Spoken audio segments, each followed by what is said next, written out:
What Really Happened with your host, Mike Rivero. The history the government hopes you never learn. Here is your host, Michael Rivero. And aloha, America. Welcome to our show today. It is Thursday, the 4th of April. And sure happy it's Thursday, sure happy it's Thursday, sure happy it's Thursday. We have a lot to talk about today. The phone lines are open, 800-313-9443. And I'm still a little bit under the weather, and I apologize for that, but it's just the way things are. Actually, I'm dealing with, a lot of depression, actually. I've been doing the website for 25 years. I've been doing radio for 12 years. And nothing has really changed. The evil people are still in charge of all the money. They're still doing evil things. We just had a revelation where the entire corporate media was exposed for lying to the American people for 2 years about Russian collusion. I haven't seen any of those people get fired yet. And it's a little bit frustrating. All right, today's the anniversary of the assassination of Martin Luther King. And like so many other events in American history, there are reasons to think that the official story that James Earl Ray, a crazed lone nut assassin, really was not responsible. He basically confessed at the urging of his court-appointed attorney, and then he immediately recanted, and the judge said, no, we got you now. You confessed. That's it. You're going to jail forever. But there were ballistic tests which indicated the rifle that was planted on James Earl Ray could not have been the rifle that killed Martin Luther King. And so I've put up this article which shows that James Earl Ray was shot from a direction other than the boarding house where James Earl Ray was located. So it's another big fat government lie. Don't you get tired of all these lies? Don't you get tired of all the bovine excrement that is being thrown at you? I sure do. Okay, over at the New York Slimes, they're dropping hints that the unredacted Mueller report may be more damaging for Donald Trump than Barr says it is. They're so desperate. They are so desperate to grab something out of this thing, and they just can't let it go.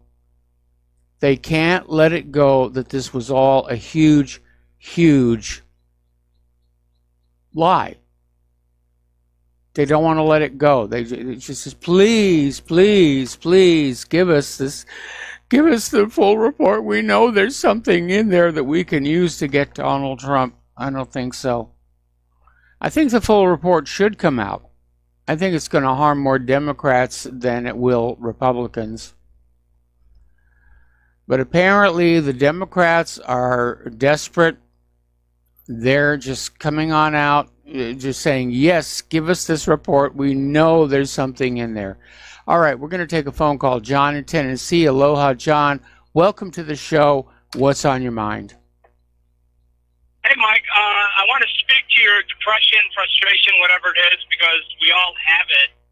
Are you up to speed on this whole subpoena Trump's tax records for the last 6 years? Yeah. Okay, so I just heard the audio clip of Nancy Pelosi where she says, it says the Secretary of the Treasury shall, not may, shall give us any information. So what's really bugging me and a lot of RBN listeners, because I hear it on other programs, it's this whole dog and pony show with Trump versus the deep state. one week we think he's battling them. On the other week we think he's not. We hear that he was handing out, whatever he was handing out at Bush's funeral, which is like a truce. Please don't go after my family. I'll comply. You know what I mean? He's for the war in Yemen. I mean, which annoys the heck out of you and me. But I'm just wondering because, Nancy Pelosi, you want to talk about take the gloves off? Rachel Maddow, remember that? I want his tax returns, all these people. I want his tax. Why? So you can find out he's bloody rich? So what? So like I said, I really do think it's a dog and pony show because I'm wondering if all these Congress critters, even Democrats, like you, we all talk about the military-industrial complex. They all get rich off these wars. That's why the Democrats are with the Zionists and the neocon. So you wonder if Trump's policies is actually making some of these Democrats rich, and this whole thing is a ruse. Because it's really going to come down to who's the Democratic nominee in 2020 as to whether or not Trump wins. No, I absolutely agree with you, and I still think Hillary's going to step on in, and she's already starting to pick off some of the other Democratic front runners like Joe Biden. But again, Rachel Maddow, she hoisted on her own petard over that whole income tax return situation. She got a leaked copy of 1 year of Trump's tax returns. There was nothing in there at all. And that kind of hammered her a little bit. Well, if Trump's ego is what Trump's ego is, and the House or Nancy Pelosi or whoever subpoenas his IRS records, if they get him, the guy's probably going to go apoplectic. Like I said, if it's not, if this whole thing's not a ruse, which I'm starting to think it is, because I agree with the other callers. The borders are wide open. They've been wide open for 2 years. They're not stopping anybody from coming in here, and wealthy people are using illegal labor as cheap labor. And these people are sucking on the welfare teat, and they're getting away. They're getting checks from the government. The government's insolvent and bankrupt. I don't even know where these people get money. But they could just pour in here and get bussed off to some sanctuary city or any city and apply for welfare. People help them do it, and then they're getting a check of food stamps. And the government's insolvent. So it's not a matter of this thing will collapse. It's just, you and Claire, I'd take a vacation from it. Honestly, we all have to take a vacation from it because, like you said, if Hillary's running, that's just toxic. It's absolutely toxic. Like when they ran Bob Dole for president, everybody knew you put Bob Dole up there, he's going to lose. So, two wings of the same bird kind of thing. They go back and forth between the parties. So I agree with you. I'm frustrated like you are. I'm tired.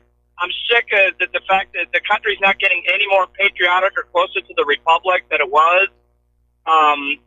But honestly, I'm getting real sick and tired of the dog and pony show. And I think Trump, being an entertainer, first and foremost, is probably, he was probably selected for the role.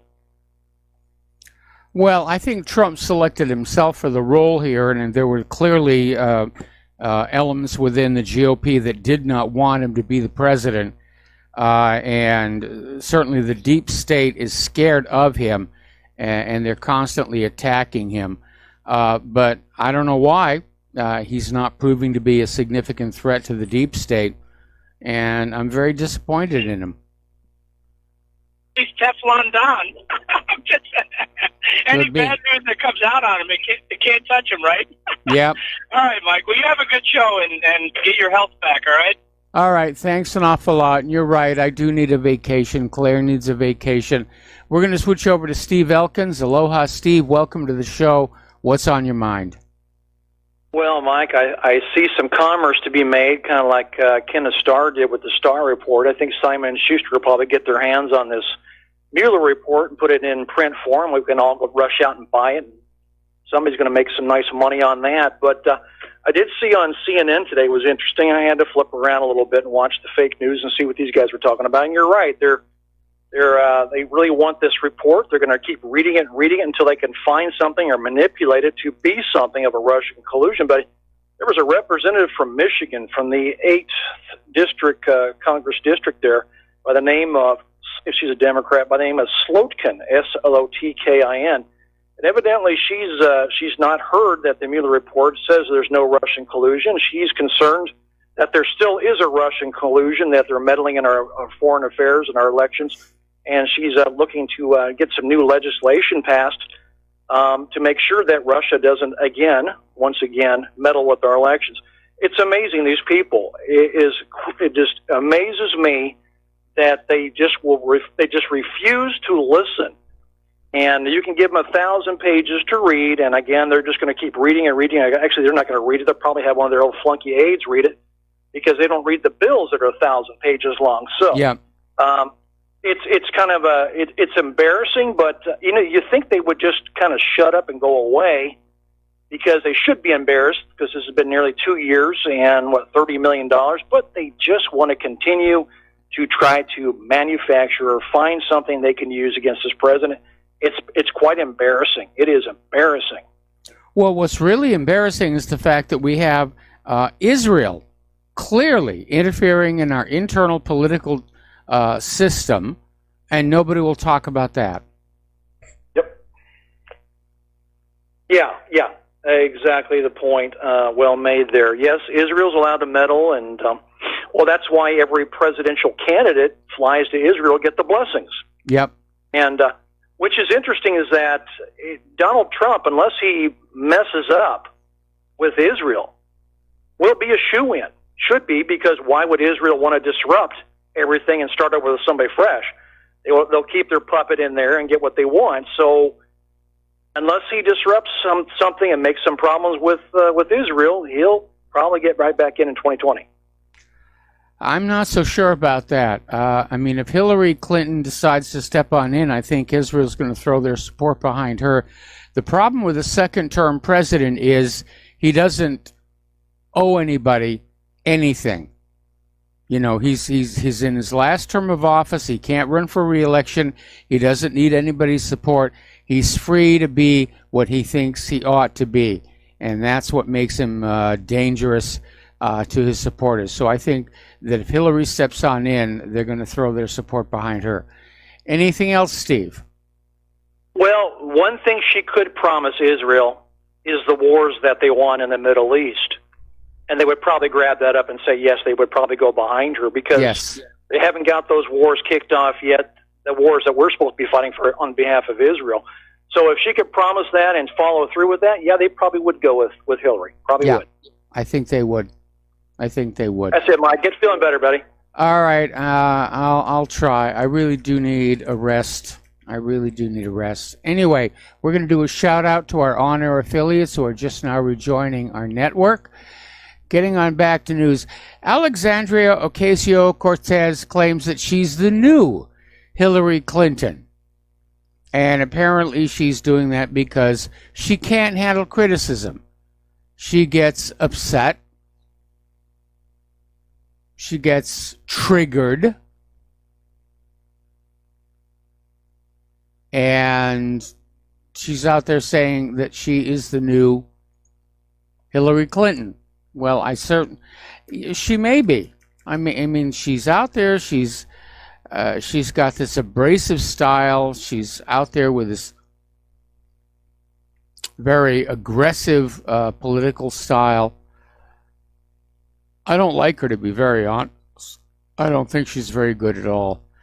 Apparently, there is a Federal Elections Commission complaint alleging that Ocasio-Cortez operated a subsidy scheme, saying that Alexandria and her campaign manager ran a subsidy scheme, and apparently Joe Biden has released a video apology via Twitter. And over at Fox News, Guy Benson has reacted to this, but apparently there are concerns that Alexandria may have cheated just a little tiny bit in the previous election here. Okay. AOC is facing another FEC complaint over her alleged stealth web of sketchy PACs, political action committees. Apparently she's not doing very well. with those as well. She cheated, is basically what it is, and she got caught cheating here. Alrighty. Apparently, Alexandria Ocasio-Cortez is dominating the news with the demands for socializing the economy. She's pushing socialism.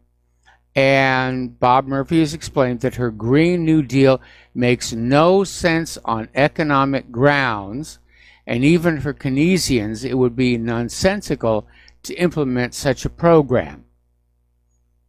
But AOC thinks that's going to be just wonderful, where we're going to have all that money, we're going to have all that green. It's a disaster. The Green New Deal is an epic fail waiting to happen, and she's out there pushing it. By the way, somebody did an interesting little study. They went out on college campuses and talked to students who were in favor of socialism, and then they said, well, okay, as a socialist experiment, we're going to take your grade point average, which is like 3.5, 4.0, and we're going to share it with all these other students who are not doing quite as well. And at that point, all these students said that, yeah, maybe socialism wasn't such a good idea after all. Okay. All right. Now, a little bit of good news. Congress has voted to withdraw U.S. support from the Yemen war. This is coming from the House of Representatives. They voted in favor of ending U.S. involvement in the war in Yemen, but the bill is expected to be vetoed by President Donald Trump, as the White House cites serious constitutional concerns. Well, I don't know where they're coming from on that one, because according to the Constitution, it is Congress that gets to declare war or end it, not the White House. The president just doesn't get to go off and make war wherever he feels like doing it. That's dangerously close to I am the state. Anyway, the House voted 247 to 175 in favor of the resolution to direct President Trump to end U.S. military involvement in the war within 30 days and to end support for the Saudi-led coalition that it's been backing. I would like to see that happen. I would really like to see that happen. Those poor people of Yemen have suffered so much from this war. And it's time for them to not have to do any suffer anymore, be killed anymore, have their homes destroyed anymore. Why is it being done? Okay. Now, apparently, the White House is offering to pump money into Venezuela after the regime change. This is coming from the Christian Science Monitor. Trump's top economic advisor, Larry Kudlow, is revealing the administration is already working with banks internationally in plans to greatly increase U.S. investment in Venezuela if there is a regime change. Basically, what they're doing is they're offering a bribe. You know, get rid of Maduro, put in the guy that we like, and we'll give you lots of money. And this is in keeping with the Trump's administration belief that it can shut down the economy of a disobedient nation and then miraculously turn things around at a moment's notice once they comply. We have to take a break here for a commercial break, and we'll be right back. And aloha, America. Welcome back to our show. We're talking about Venezuela. And the reality is that this attempted coup d'etat is not going well for the United States. Juan Guaido can't muster any significant popular support. The military is not behind him. He's been physically attacked by Maduro supporters. The military is still loyal to Maduro. And it's rather difficult to say how this guy's going to pull off the regime change in Venezuela. especially now with the presence of both Russian and Chinese troops. So this appears to be another foreign policy failure on the part of the United States of America.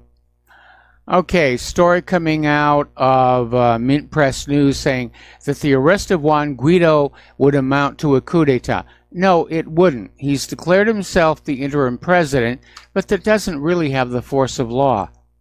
He's not the president of Venezuela. Maduro is. All right, we're going to take a phone call. Dustin in New Jersey. Aloha, Dustin. Welcome to the show. What's on your mind? I think you should do the Today Show and maybe take off tomorrow and Saturday, Sunday. That bad, huh? Yeah, you look like a dragon. Yeah, I am.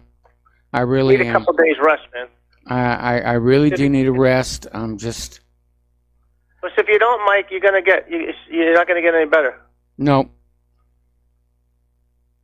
Hey, Mike, I want to tell everybody something. There's like some kind of explosion on a pipeline in Venezuela.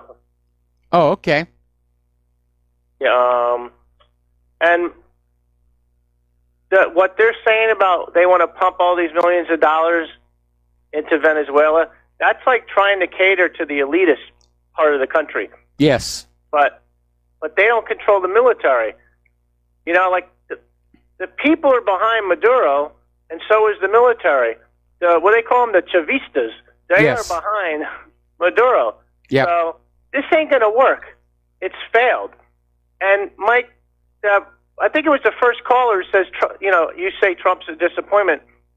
Trump's continuing this.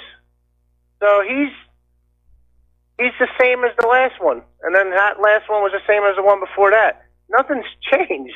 No. Nothing's changed at all. And like with the border and with the trade problems and this or that, nothing has changed or gotten done. And it's what a I don't know what to say, man. That's how I hold my head, Mike, thinking I'm like saying to myself, like, what the heck's gone wrong? And Mike, and then I see on Zero Hedge, they have great articles about China's got these. This is from Gordon Chang on China's collapses any day now to sell books. He said China's got concentration camps and this. I know some of your callers called in about that. That's bogus. Mm-hmm. China's got like camps for prisoners for like the Muslim extremists in those areas because they're extremists. They don't want them in with the rest of the population. Nobody wants these kind of people, these extremist elements. But see, he's on the side of the elite of our country, that he don't like the Chinese government. So that's why he writes all these books about evil China and China's like evil communism, and they got concentration camps and they treat their people like just all you have to do is go on YouTube, anybody, and look at all those videos. People are going to work in China. They're talking on their cell phones. Yep. They're producing things. And Gordon Chang doesn't even say anything about how come we're not producing anything. It's always evil them, but yet they're the ones producing stuff and we're not anymore. No, we're not. And that's the bottom line, No, we're not. And Mike, I don't think Trump's going to do anything about it because Detroit's still Detroit and Flint is still Flint. Yeah. And nothing's going to be fixed. No. But Mike, get better, have that chicken soup, and have a good rest of the show if you can continue to do the show. Yeah. Thanks, Mike. All right. Well, I'm going to definitely get through the show today, and hopefully I'll be better tomorrow. I don't know why I can't shake that. Well, I know what's going on. I'm depressed. I'm very, very depressed because I've been doing this for such a long time, and I'm not seeing anything improve. I'm seeing the same political corruption, the same corporate greed, the same dangers to the environment from vaccine companies and GMO. And just all of a sudden it's just ganged up on me. Anyway, let's take another phone call from Tony in Puerto Rico. Aloha, Tony. Welcome to the show. What's on your mind? Yeah, Mike, don't get depressed, man. We need you. Okay? Stay cool and drink some brandy, all right? Okay. Yeah, listen, Mike, I'm calling because the other day you mentioned how the Clintons. Hey, listen, Tony, I'm going to have to put you on hold. We got to take another break for commercials. Do not hang up. Do not hang up. I'm coming right back to you after these few words. Rivero. And aloha, America. Welcome back to our show. We're talking with Tony in Puerto Rico. And Tony, what's on your mind today? Yeah, the other day you mentioned the other program that I was watching yesterday or the day before. You mentioned that the Clintons destroyed you because of Vince Foster. What happened there? Well, it was back in 1994, and I was working in the film industry, doing visual effects, and I just happened to spot this picture that was released or leaked to the media showing the hand of Vince Foster with the gun that he supposedly shot himself with. And because my business was knowing what makes things look realistic on film, I looked at that photo and I said, this is a fake. If I did work this sloppy, I wouldn't be working. And, you know, see something, say something. I tried to do the right thing. I tried to go public and say, look, this is obviously a murder made to look like a suicide. And I pretty much got blacklisted out of Hollywood as a result of that. Okay, all right. Thank you, Mike. Okay, and we're going to switch over to Slim in Canada. Aloha, Slim. Welcome to the show. What's on your mind? Hey, Mike. First-time listener, third-time caller. Thought I'd give you a call. Okay. That was a joke, by the way, but sorry to tried. All right, swing and a miss. Don't worry about it. I just wanted to. I know you're not feeling that good. I'm trying to make you feel better. No, I'm not feeling good. That's the reason why I called. I know you don't feel good, but you have, I'm sure, conservatively over 1 million people that listen to you. You have a population of unfortunate people in the Middle East that I'm no pressure, but they rely on you because you're the one that's basically the voice for the people that are voiceless. I mean, yeah, there's some things being exposed through social media and such. You're the only one that has the cojones to be able to speak up about it. And I just wanted to thank you for that.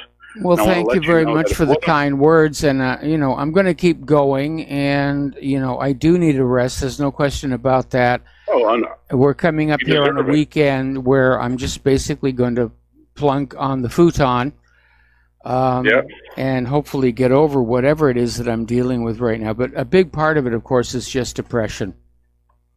Okay.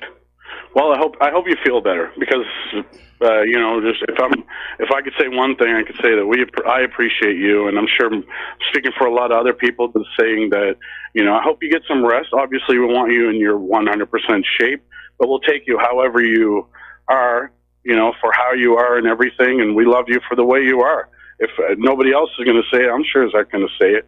All the way from Nova Scotia, Canada. I love you. Well, thank you very much. I love you. And I want to be back to 100%, and I recognize I'm not 100%, and I'm just trying to get things back together, okay? 10% of Mike is better than 100% of anybody else around here anyway. Thanks, Mike. All right, well, thank you very much for that. I appreciate the call. No problem. Okay, so we're going to switch to James in Sacramento. Aloha, James. Welcome to the show. What's on your mind? Wait a minute, Mike. That quick? Hello? Are you there? I'm here. You're on the air. Usually I'm put on hold for at least a few minutes. Okay, look, here's a couple of things I was looking at. First of all, you look horrible, dude. I mean, come on, don't die on me. I just had my cat die on me. That was bad enough. Okay. My 18-year-old cat. It's rough. People don't come on. You take care of your health. I'm working on it. I'm really working on it. I mean, I had that pneumonia about 5 years ago and 4 years ago. Mm-hmm. And I'm certainly not as bad as I was back then. But yes, I'm tired. I'm exhausted. I'm depressed. And, I'm trying to do the best that I can. No, I really appreciate you stepping up to the plate and still doing your show. I mean, that's because I know when I get sick, I just want to crawl in bed and just leave me alone. Mm-hmm. But yeah, so a couple of things I wanted to talk about was one of the things was, the food from Mexico. We always talk about how we could have a food crisis here in the United States, but there's a lot of food that comes out of Mexico, Central America, South America. It comes here to America. Mm-hmm. So you got to remember that you got that stuff. Yeah, I don't know how we're going to work it, but fruits and veggies and meat. And but Trump's threatening to close the border. He's threatening to close the border to all of that produce if Mexico doesn't stop the immigration migration. Okay, well, that was the other part that I was looking at, was where Trump is. It doesn't make sense. He's not making sense. That's not how you work with other countries and deal with things. All right. So anyway, and then to go to the other part, which is Mexico, or even Central America, or even South America. Well, South America is not too bad, but Central America and Mexico, and you get into these other countries across the planet, and one of the things I've noticed is that everybody allows their country to fall into this total tyranny kind of a thing.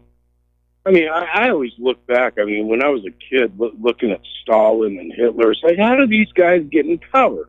Well, how did they get in power? Is because everybody else is afraid to go up and die. Yeah. And so everybody's like, oh, I'm afraid to die. So I just want to, I'll just go along with, whatever they say. I mean, I'm serious. I hate it. They're afraid of poverty, and yet they wind up in poverty. They're afraid of social chastisement, and yet they wind up with social chastisement. Yep. They're afraid of being responsible, because once you're responsible for actually taking on a tyranny, then you have to follow through. No, absolutely. Yeah. And then people are terrified of that. They're like, I don't really want to be that responsible. I just want to take my kids to the soccer game and whatever, Yeah. Drive my SUV, and I've got gas for it, And I mean, I hate to say it, but it just drives me crazy. It's like nobody wants to take any responsibility for anything to get them out of what's going on. And I'm serious. And one of the main things is they're afraid of dying. And yet our founding fathers of this country, even though it was a very small percentage, they were not afraid to die in order to make a life better for their children. No, if you look at what happened to the signers of the Declaration of Independence, they wound up having their homes destroyed. They wound up in poverty. Their lives were effectively destroyed for standing up against the British Empire. And we're dealing with the same thing here. During Germany, during World War II, they had what was called the Good German phenomenon, where the German people understood that something had gone horribly wrong with their government, but they didn't want to do anything about it because they thought if they just left it alone and minded their own business, that their lives would be left alone, which of course is not what happened. Well, you also have to remember that if Hitler would have died before 1942, there would have been a statue for him in Berlin. Yes. Yeah. And I mean, but then after 1942, when everything came out, which was Mein Kampf, and it showed just what he was really doing, and it's the same with Stalin or Mao Zedong or Pol Pot. It's like these people get into power.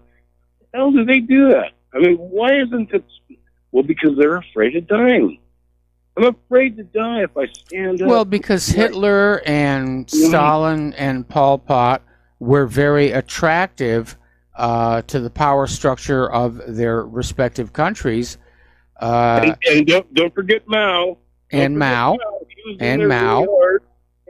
They looked really good. I mean, Hitler had good ideas about the economy. He'd had good ideas about the economy of Germany.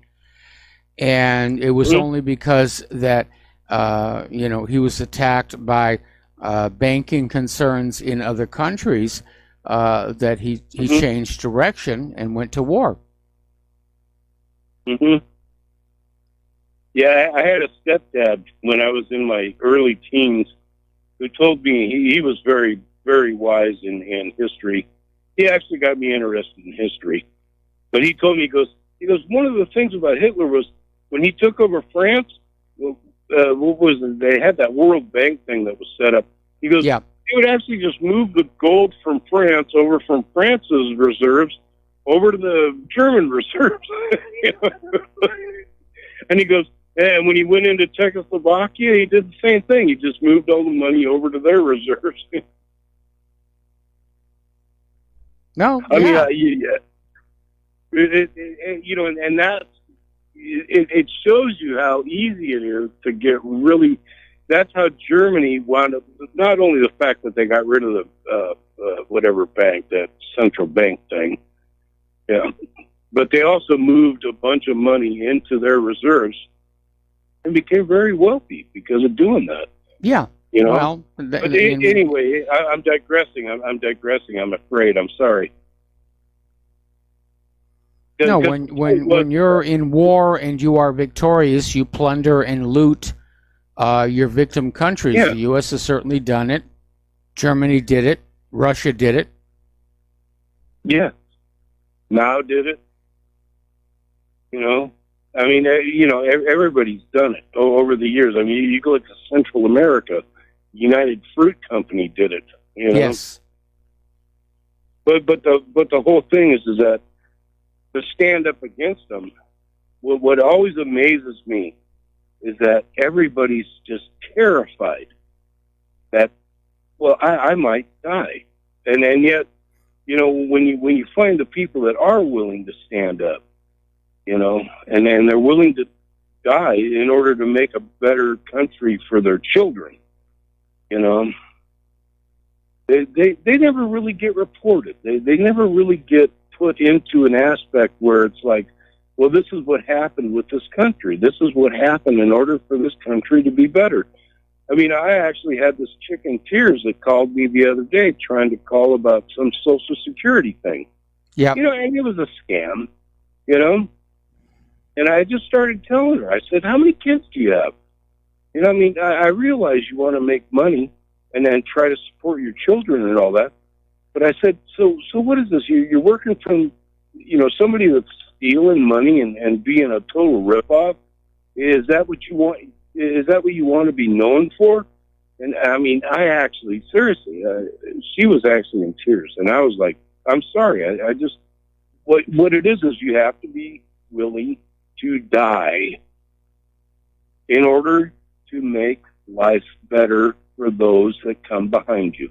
Yes. Especially your children. Yes. And everybody nowadays is so terrified. Oh my God, I might die.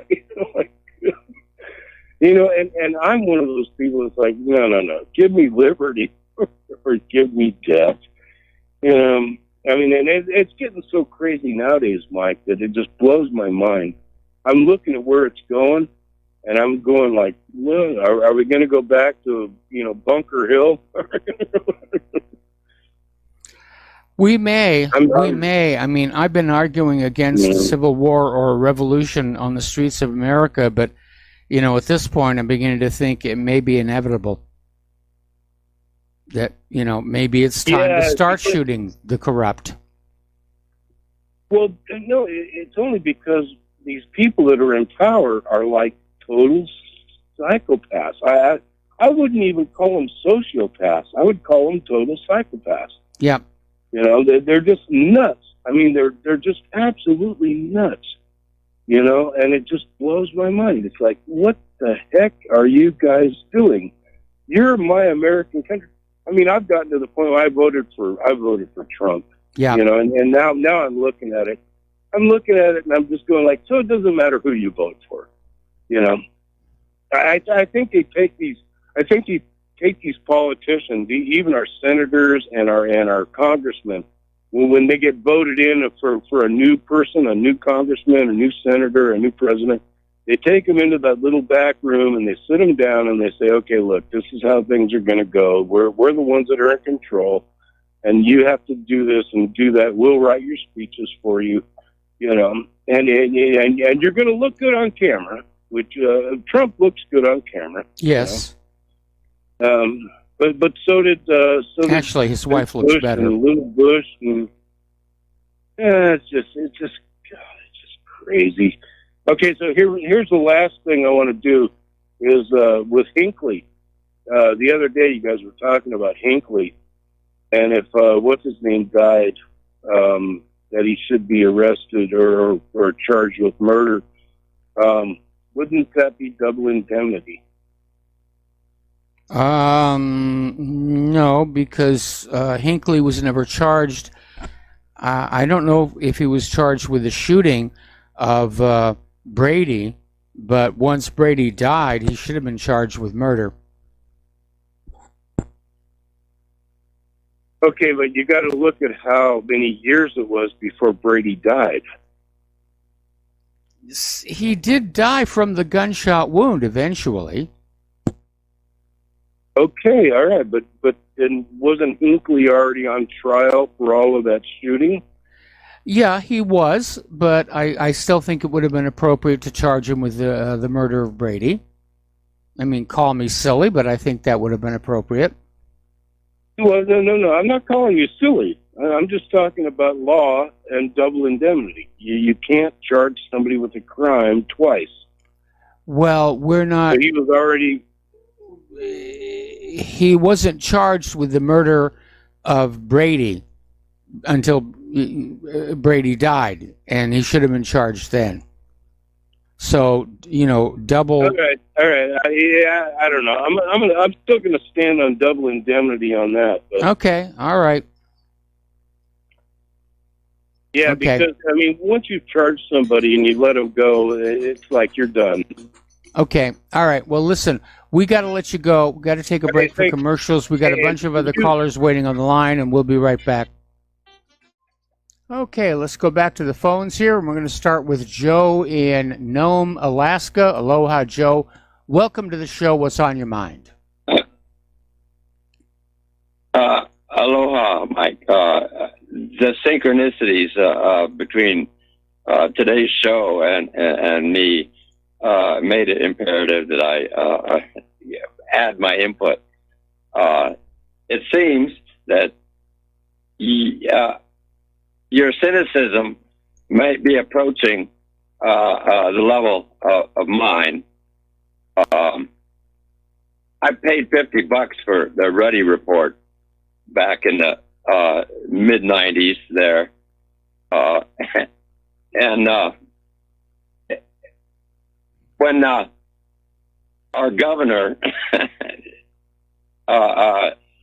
was running for against Clinton,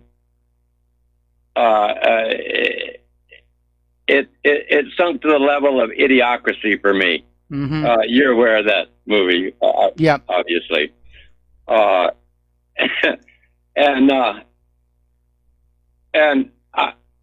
there's another cult classic out there, Iron Sky. Have you heard of that one? Yes, I have. Yeah, that's where Sarah Palin is fighting Nazis from the moon. Yeah. The famous quote in there being, "Oh, goody, a war. That'll guarantee my re-election." Blah, blah, blah. Anyway, so when in '99, of course, I switched parties because I saw Pat Buchanan on the ticket against Bush. And I figured, This is the only hope. The only hope for what's left. Of course, when Pat didn't get the nomination, I said, that's it. Screw it. I'm not paying in another penny because I know I'm never getting a penny back. And my activism was out of hand by that point because I'd gotten in front of the Homer City Council about 9/11, and the fallout from that ended up pretty disappointing. Yeah. Ultimately, I had to move. But yeah, it's not an easy life. I mean, that's just the reality. It's not an easy life to be out there trying to speak truth to power. And, you know, there have been a few times where I wish I had just kept my mouth shut all the way back in 1994, and I would have had a much better life. I would have had a more materially successful life. But, you know, I just see something, say something. I wanted to do what I thought was right at the time, and I've paid a very heavy price for it.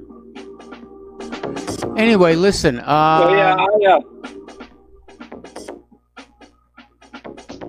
Get some of that Extendivite, or if not, get yourself some garlic and some lemon, some cayenne pepper, and some honey, and make tea out of it. I have Extendivite. Thank you very much. We're going to let you go. We got a whole bunch of callers waiting on the line. We'll be right back with hour number 2.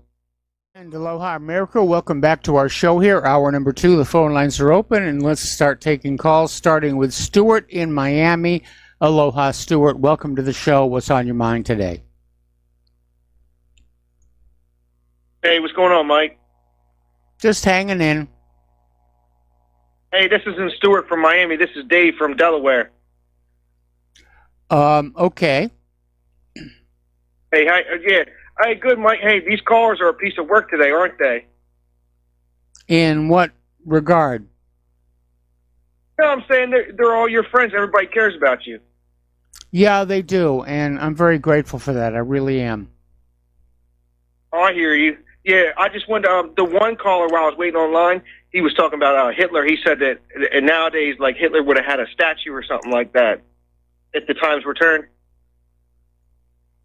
Well, yeah, if Hitler had died earlier when he was doing, you know, good for the German economy, yeah, he would have had statues. You know, he did have coins and stamps and currency with his face on it. Like Palestine Day. Yeah. Right? Do you see any parallels today with the Weimar Republic, like why Hitler came to power? Like, you know, what's going on in our country with these these Marxists and, you know, the culture of Marxism and all that stuff? Absolutely. All right. Well, I hear you. Yeah, it's funny though because have you ever heard of the Frankfurt School in Germany? Yes. What do you think about that? Like, do you see any parallels with that, with what's going on today? You know, like how the media is controlled and, you know, how they're pushing all this stuff on our kids about all this, you know, different, you know, debauchery. Yep. I'm definitely seeing that. I mean, we know that, you know, there's a lot of nonsense being pushed on our society right now to keep us divided, to keep us confused, all this transgender nonsense. It's all Frankfurt School set the blueprint for all of that. Right. I know. That's crazy because, and I can see how you're depressed, Mike. Like, I can feel it too. I can see it in your face. Yep. I know it's hard not to be, you know, seeing what's going on. I give you credit though. At least you you didn't just completely cuck and get down on your knees for Trump like, your buddy Alex Jones did, you know.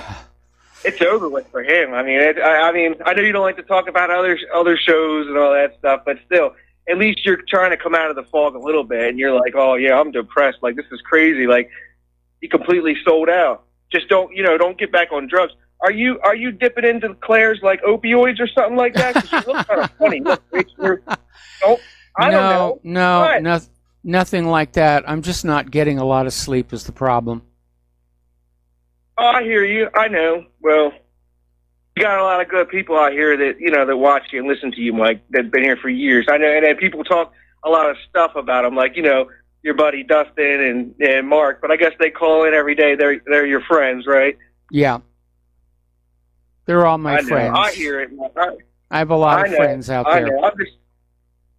I know. Hey, look, and I'm not being judgmental, but you look like grade A bovine excrement or whatever you always say. Yeah, I know I do. And it was, again, it's a choice. I either try and stagger my way through the show or I put on a replay, and I just don't want to do the replays here. Anyway, thank you very much for the phone call, Dave. We're going to let you go. Hold on. Okay. No. I know you always talk about the presidential brass knuckles and, the Soviet-era style collapse and all that stuff. Like, those are your go-to talking points. Last week, or like the week before that, you said that if Trump doesn't do anything now, and if he doesn't put on the presidential brass knuckles, so what's going to happen? I mean, so what, you think it's going to be Trump and Hillary again? He hasn't done anything, Mike. No. He hasn't. It's not the communist Chinese. He hasn't. I mean, he's wrecked trade with China. He's ruined our relations with Russia. He's not really done all that much about the border or the economy. He certainly hasn't done anything about vaccine safety or election integrity. He's a huge disappointment.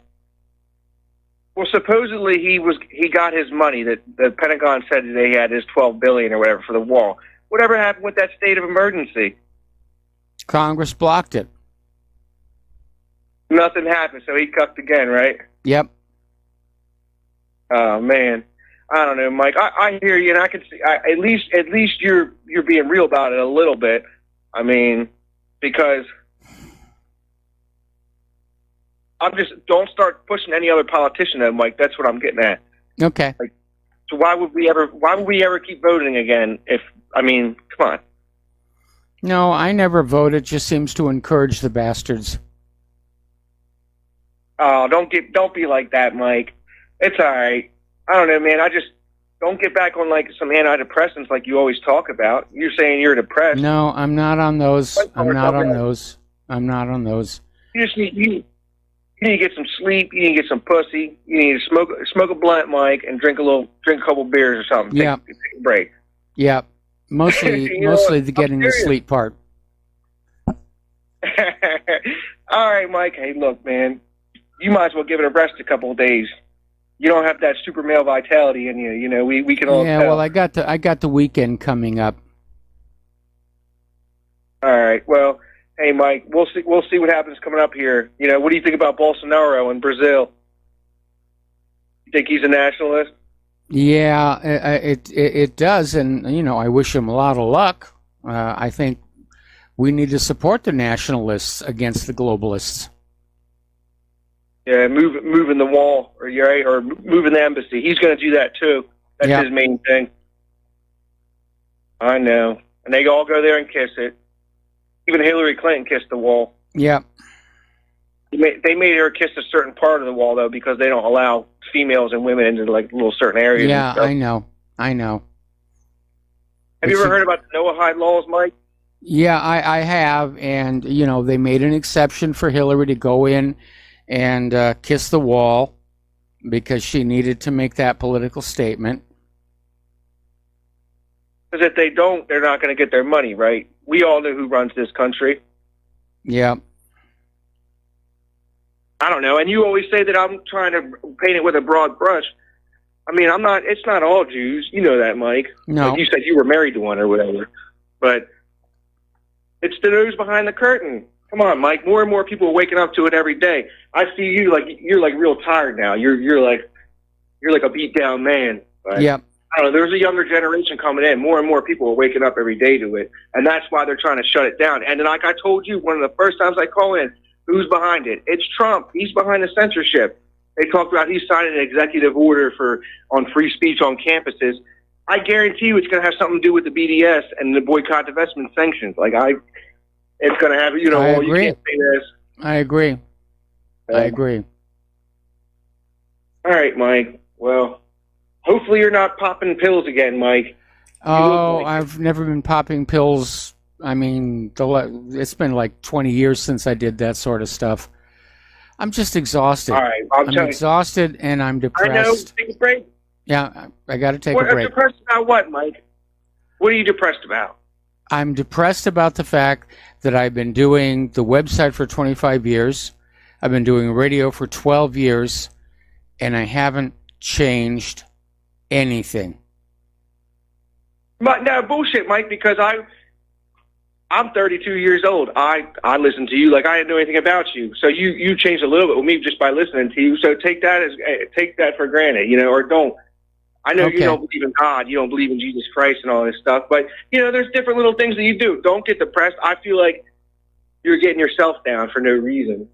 Just keep it up, Mike. Keep your head up. Come on, man. We're halfway there. I'll do my best. Like I said, I'm coming up on a weekend, and I'm going to rest on the weekend, and hopefully I'll be back to normal on Monday here. Good. And smoke some of that good. Smoke some of that good Hawaii bud. I know they got some good out there. It'll help you out. Relax. I'm serious. And talk with some friends, real friends. Can't find any of that stuff.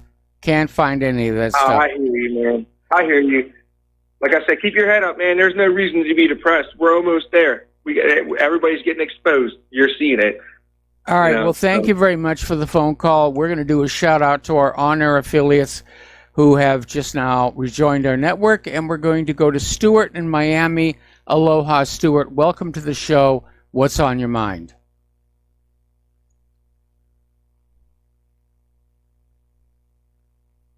Okay, apparently we lost Stuart.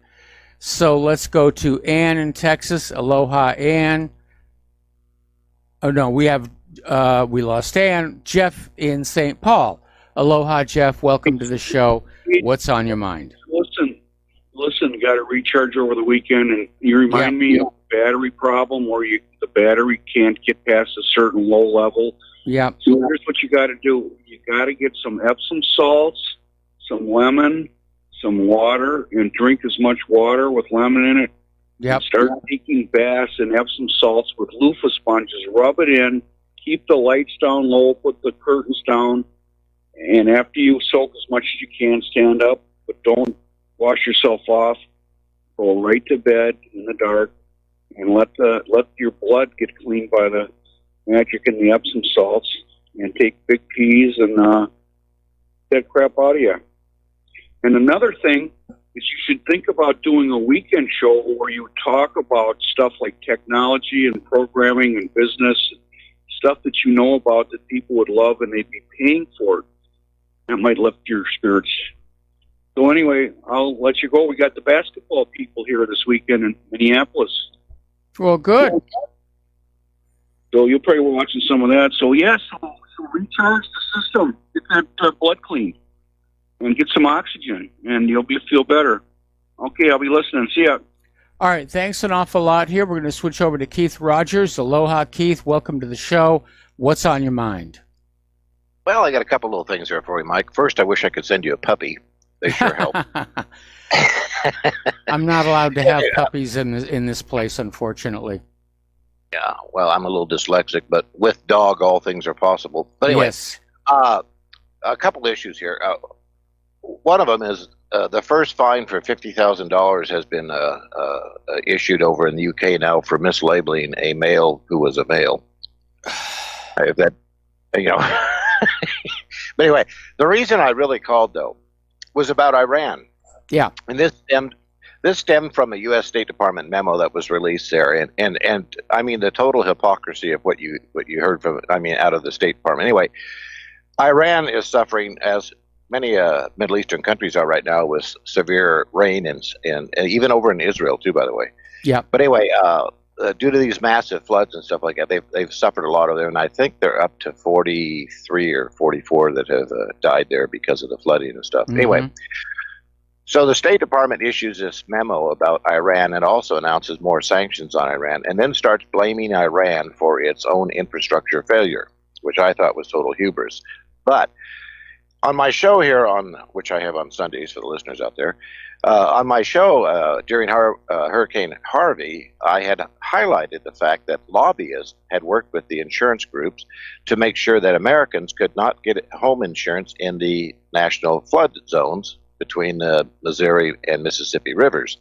And this also stretched down into the areas around these levees and stuff, of which the military at the time, the Army Corps of Engineer had busted there several times, and they swamped another 10,000 homes or something like that. But anyway, so I mean, can you imagine that the State Department issues that to Iran about its failing infrastructure?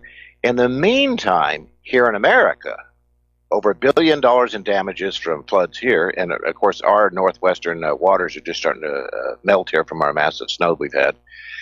And the Missouri probably is going to go up, and the Mississippi is probably going to go up, and probably the fields will all be leached out again and cause another algae bloom like it did in 2011 there. Yep. And it just seems like who's ever behind the tweets and issuing statements from the State Department is like, don't they realize that we're on to them? And I'd like to use an illustration, especially here from Montana.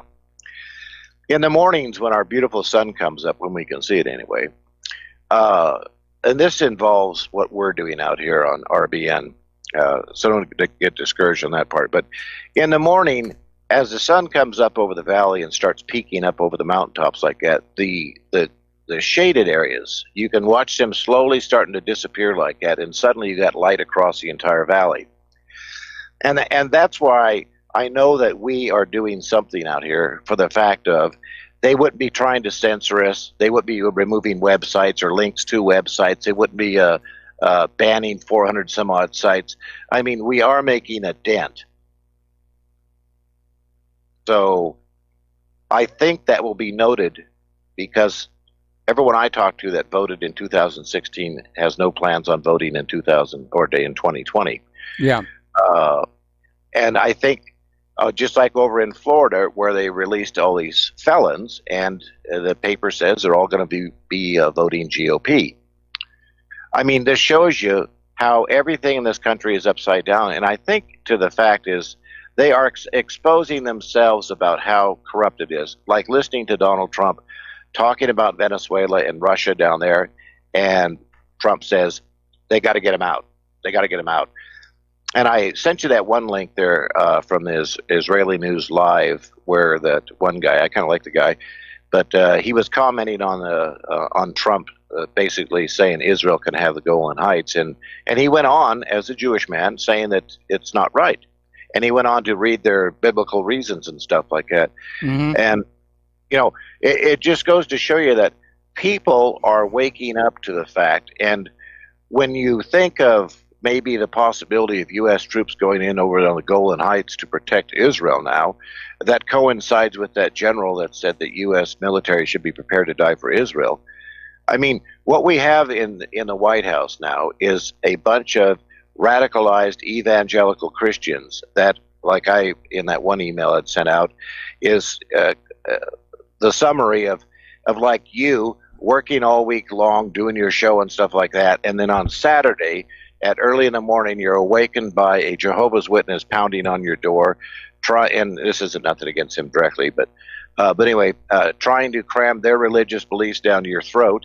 And if you're not allowed to say F off and close the door and like that, but in fact they're making laws that you have to invite them in, accept their literature. But this is what the White House is doing with the respects of what Israel is doing, yes, as well as threatening to arrest the ICC court judges, pulling their visas.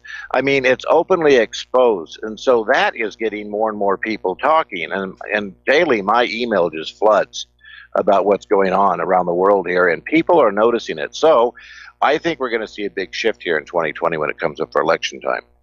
Well, I hope you're right here. Again, my big concern is that Trump is weakening himself with his inaction on so many of the different promises he made in 2016. and that Hillary Clinton, if there is not a strong front runner in the Democratic lineup, that she is going to step back in. Yeah. One thing I think about that whole issue there is that in lieu of, I remember you, and I won't say parading, but in all of the work you did to work to get Donald Trump out there instead of Hillary Clinton, and then looking back now at going on 2+ years now, that the only thing Trump has done has been for Israel. Yes, only thing. So I sent you that thing from the stock market yesterday. Everything was in the negatives of like 12-24% stuff. Today it's all plus 15%. They are flat out lying about the economy. Yes. And so I just think, like you say, stand back, watch, and I believe that the collapse is going to come here before too long. And one other thing I want to say before I get off the phone here, I'll let you go to your other callers or something like that, plus you got a break coming up. But in Germany, under the Stasi program, remember, they removed any, anything related to Hitler. The only thing that stands there is the little monument type thing of Hitler's parents, and that's it. But that was part of that denazification. Anyway, you have a good day, Mike. My best to you. And if you get bored, give me an email, okay? Yes, thank you very much. We're going to take a break for commercials. We'll be back with more phone calls after these few words. Aloha, America. Welcome back to our show here. And I don't know, people keep hanging up on the phone lines here. So the only caller we've got waiting right now is Ed in Chicago. So Ed, aloha, welcome to the show. Thank you for waiting patiently. And what's on your mind? Hi, Mike. Am I coming through okay? You're on the air. Yeah, I just wanted to encourage you and remind you that we listened to you when the Arab Spring. What year was that? Oh my God!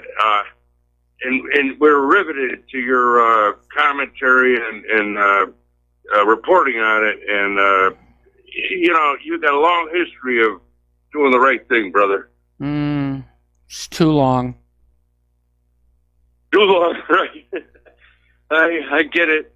I know it's not easy. No. Nobody said it. Hey, hang in there. I'm doing my best. You got it. We're all behind you, brother. Right? Well, thank you. I appreciate the kind words.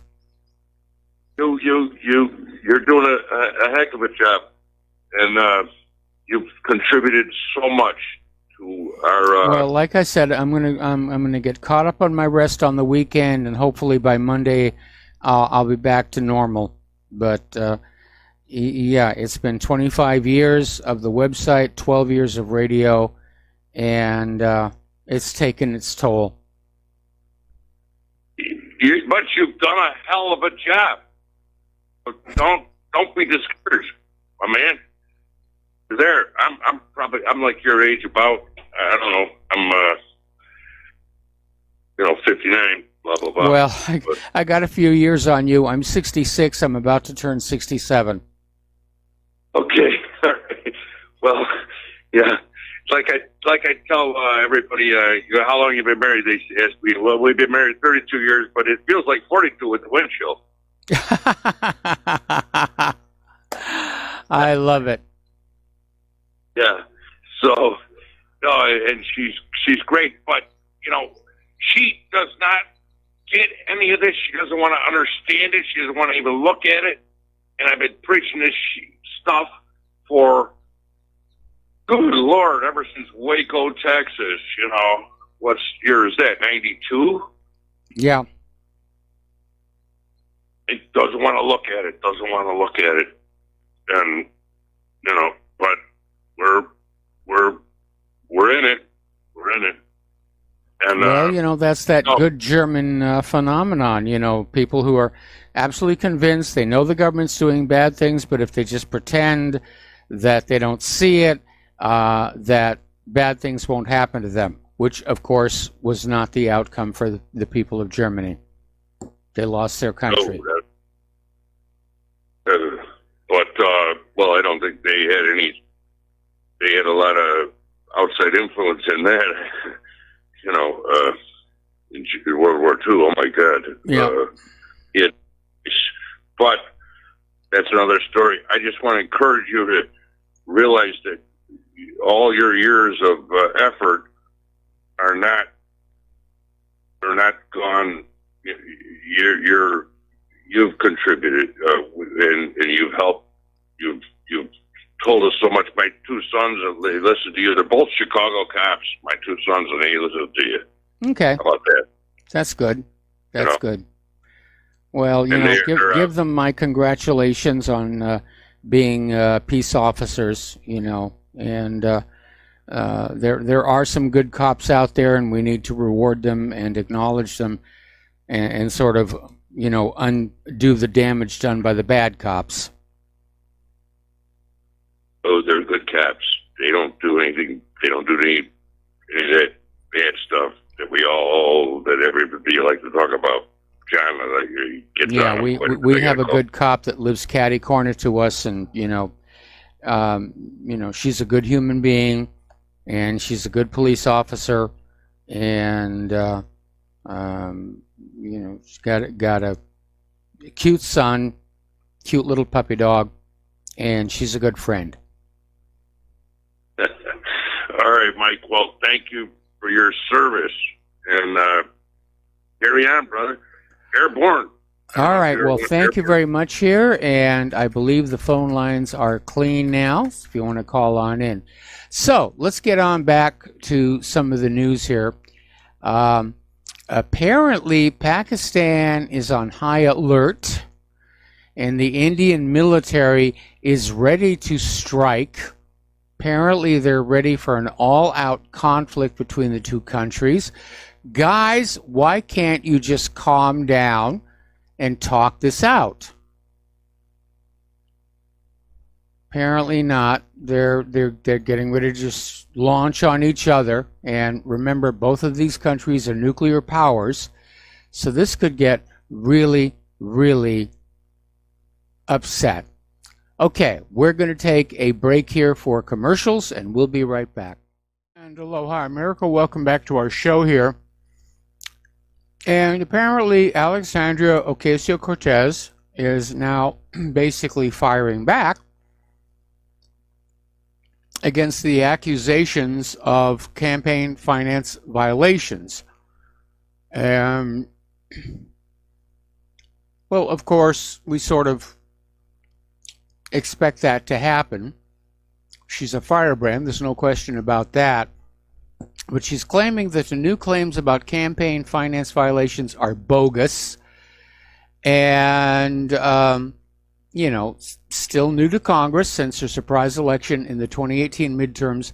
As the youngest female lawmaker was heading to a meeting in the House Financial Services Committee when she made the remarks to Fox News. And she said, it's conservative interest groups just filing bogus proposals. So the politics is flying, and she's out there saying that it didn't happen. Well, we'll wait and see what happens on that one. I'm not impressed with her. I know that she's the darling of the Democratic Party. I'm not impressed with her. She just feels phony to me. She just really does. Okay. Now then,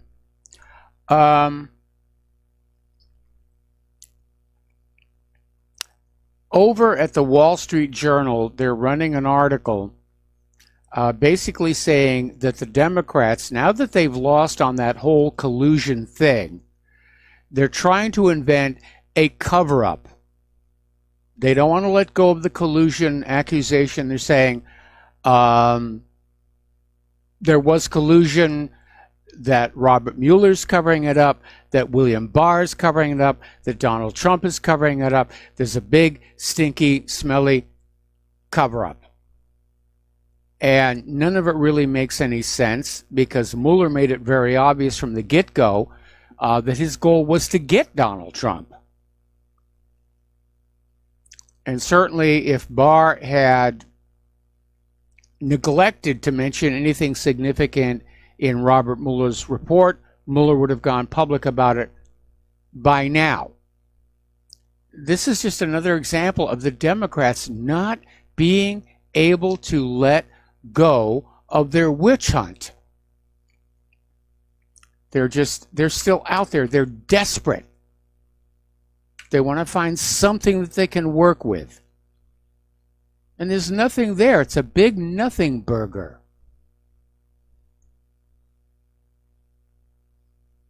So,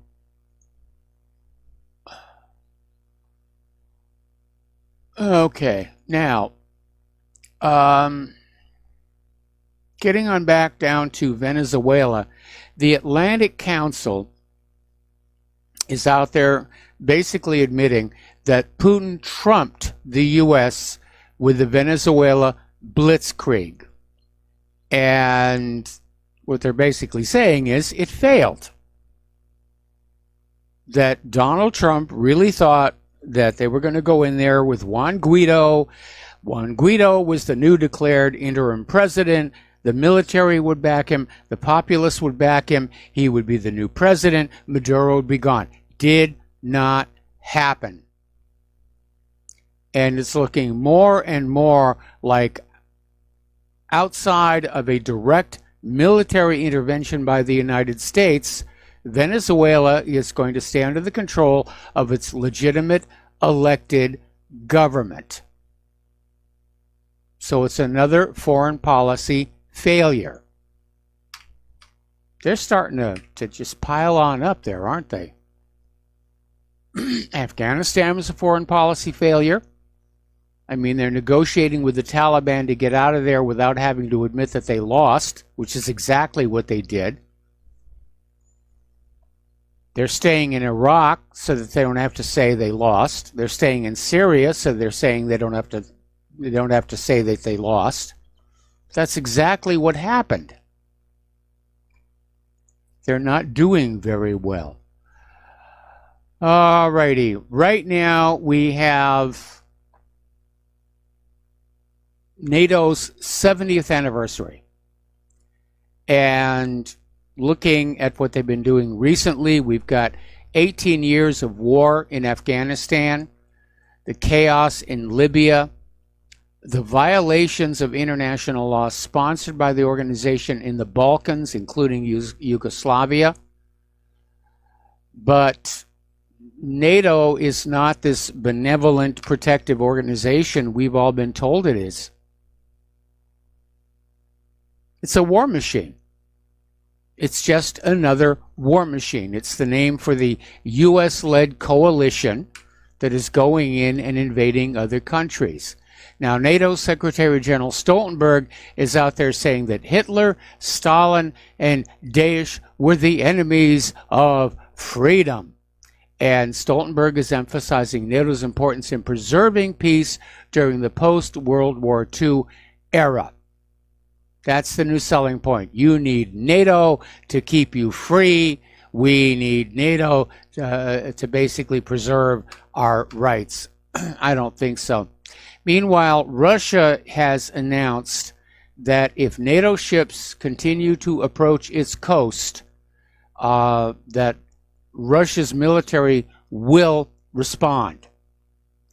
They're saying we will continue to keep an eye on the number and class of ships they plan to show off in the Black Sea near Russia's coast and will take necessary measures with regard to both the sea zone and land borders. Russia's tired of NATO coming in and provoking them, which is exactly what they have been doing. Okay, let's see. Apparently, there's yet another candidate stepping into the Democratic fray for 2020, Pete Buttigieg, and his candidacy is being promoted heavily by corporate media, and he's one of the many 2020 contenders for the Democratic Party who declined to attend the recent annual conference of the American Israel Public Affairs Committee, AIPAC. And that was in response to calls from prominent progressive organizations to boycott the event and a growing shift among Democrats voters in favor of Palestinian rights, which I think is a very, very positive sign here. So, despite his absence from the AIPAC conference, Buttigieg's past public statements on the Israel-Palestine conflict echo those of the pro-Israel stalwarts of the Democratic Party. So he's playing politics. He's trying to play on both sides of the situation here. All righty. Apparently, Donald Trump is now giving China until the year 2025 to commit to a finalized trade deal. And apparently, according to Bloomberg, Washington, Trump is giving Beijing until 2025 to meet commitments on commodity purchases and allow American companies to wholly own enterprises in the Asian nation. 2025, that's a long time off, which means nothing is really being solved. Trump will be out of office by the time that deadline happens. People are still talking about Joe Biden and his touchy-feely approach here. And Biden is admitting he has made women uncomfortable. He promises to respect personal space, but does not apologize for connecting with people. Trump wishes him luck. And again, you know, looking at the videos of Biden, some of the stuff he does with small kids, I'm not comfortable with. The stuff he's doing with adult women, it looks like minor affection. And we have to be very, very careful that we are not caught up in this whole politically correct Me Too situation in which the display of simple affection is in fact demonized. All right, we're going to take a phone call. Bruce in Texas, aloha. Welcome to the show. What's on your mind? Yes, hello, Mike. Yep, you're on the air. Hi. Hey, you're sounding a lot better. Good to hear. Thank you. Yes, sir. You were mentioning the Mueller report earlier, and I'd just like to throw this at you, and you can bounce it and see if you think it's worth considering. If you draw a parallel, you draw two lines between the Mueller report when it started, all the indictments, and all the quote-unquote leaks, you know, that his family, Trump Jr., maybe even Kushner, has been, you know, possibly being indicted. And then you look at Trump's behavior in office, and when he first entered in his jovial meetings with Putin, and the hoopla that he didn't allow anybody else to hear their private conversation, and then just follow that along. And I think you could maybe at least entertain the thought that something was found, and the Mueller investigation actually achieved its objective, is that Trump may be just completely, he may have folded under pressure. In other words, Mueller was a blackmail artist. What do you think?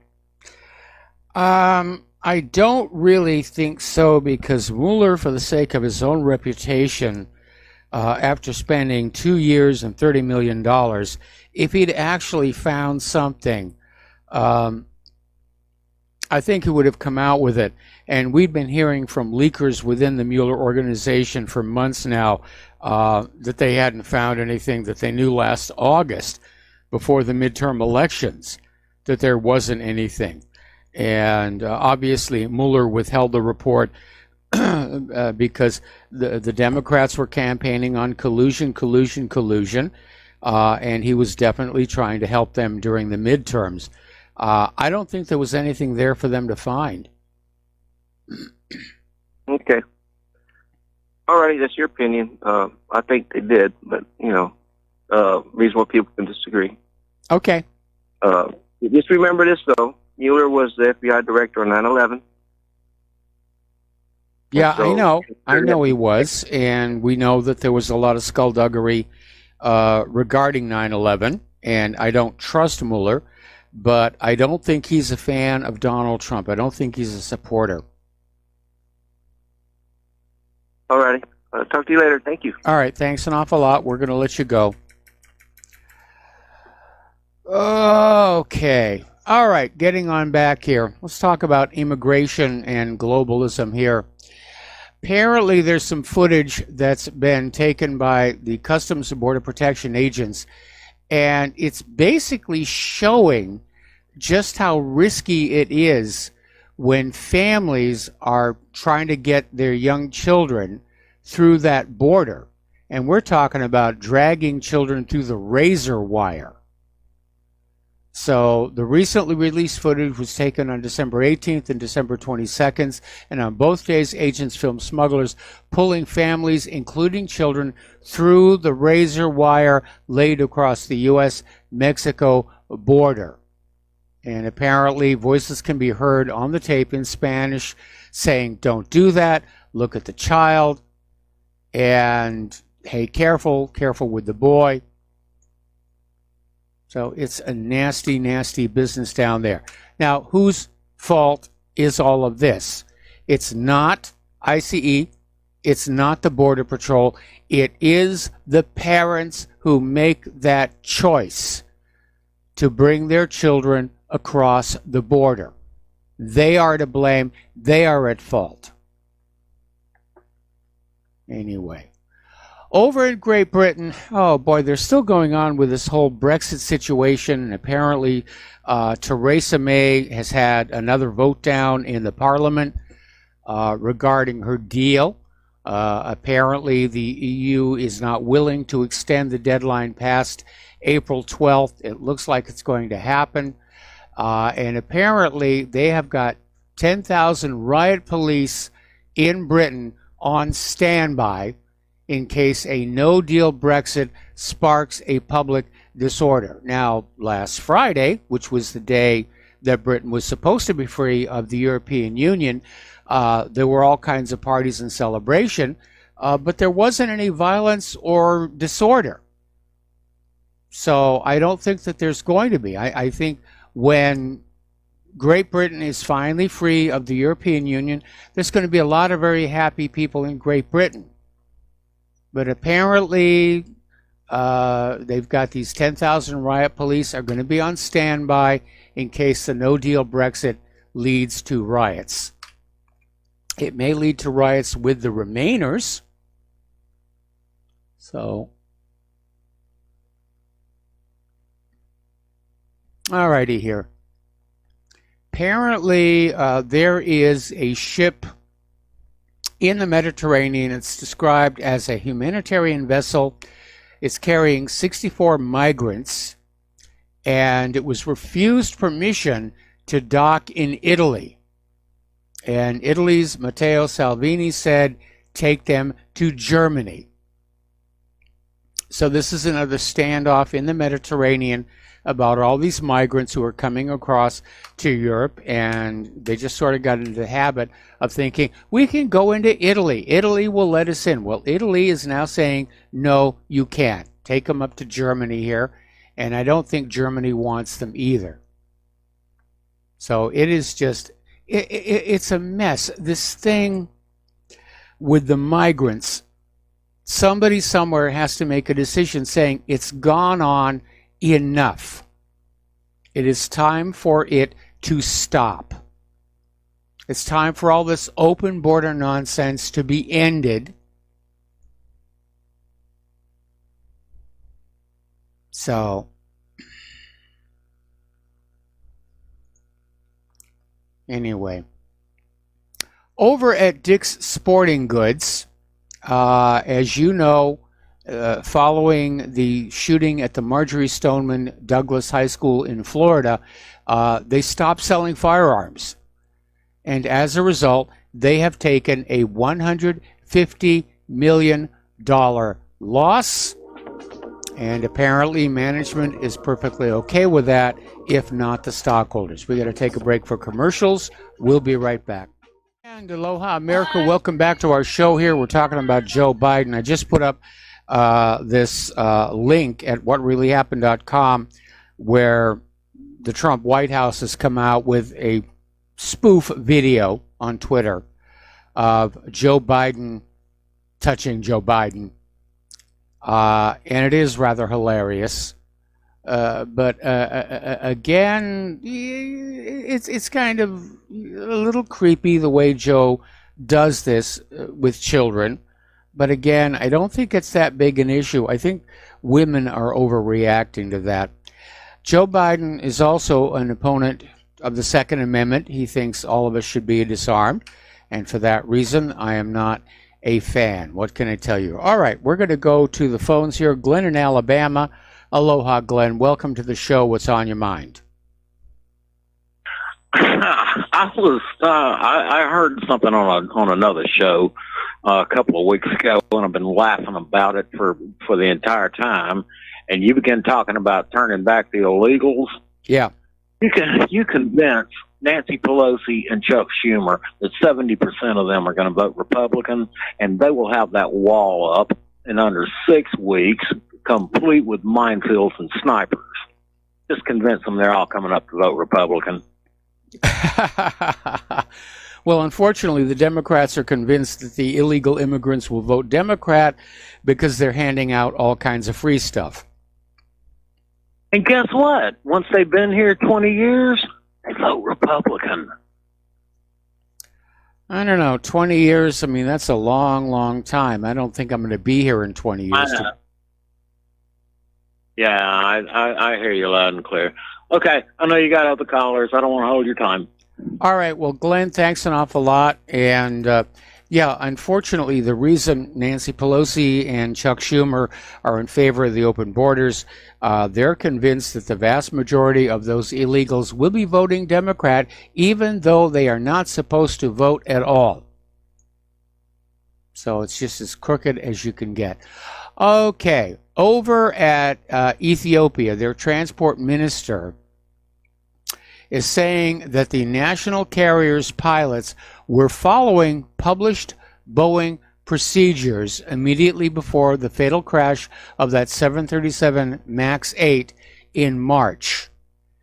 And so transport boss Dagmawit Moses said the crew performed all the procedures repeatedly provided by the manufacturer, but was not able to control the aircraft. Now, at this point, Boeing has acknowledged that both the Ethiopian airline and the Lion Air airline crash, the Indonesian airline crash, both involved that anti-stall system.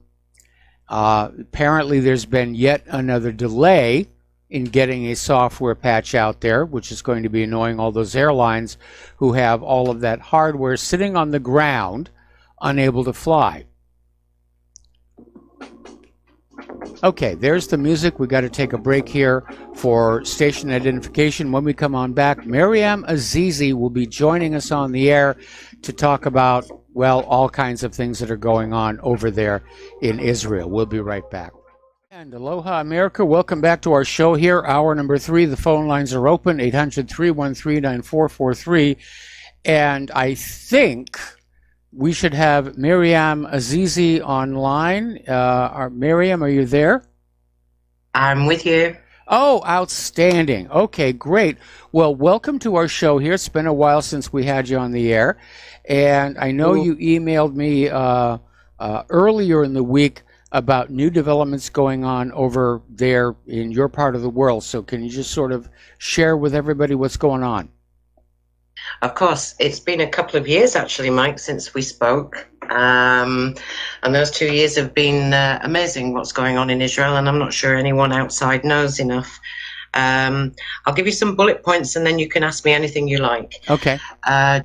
February 2017, which is just over 2 years ago, there were a wave of arrests of about 30 what you call activists across the country, led by Homeland Security and the FBI of the United States, hired in by the government to shut down dissent against judges and welfare, which is illegal in Israel to actually criticize a judge, not so in the US.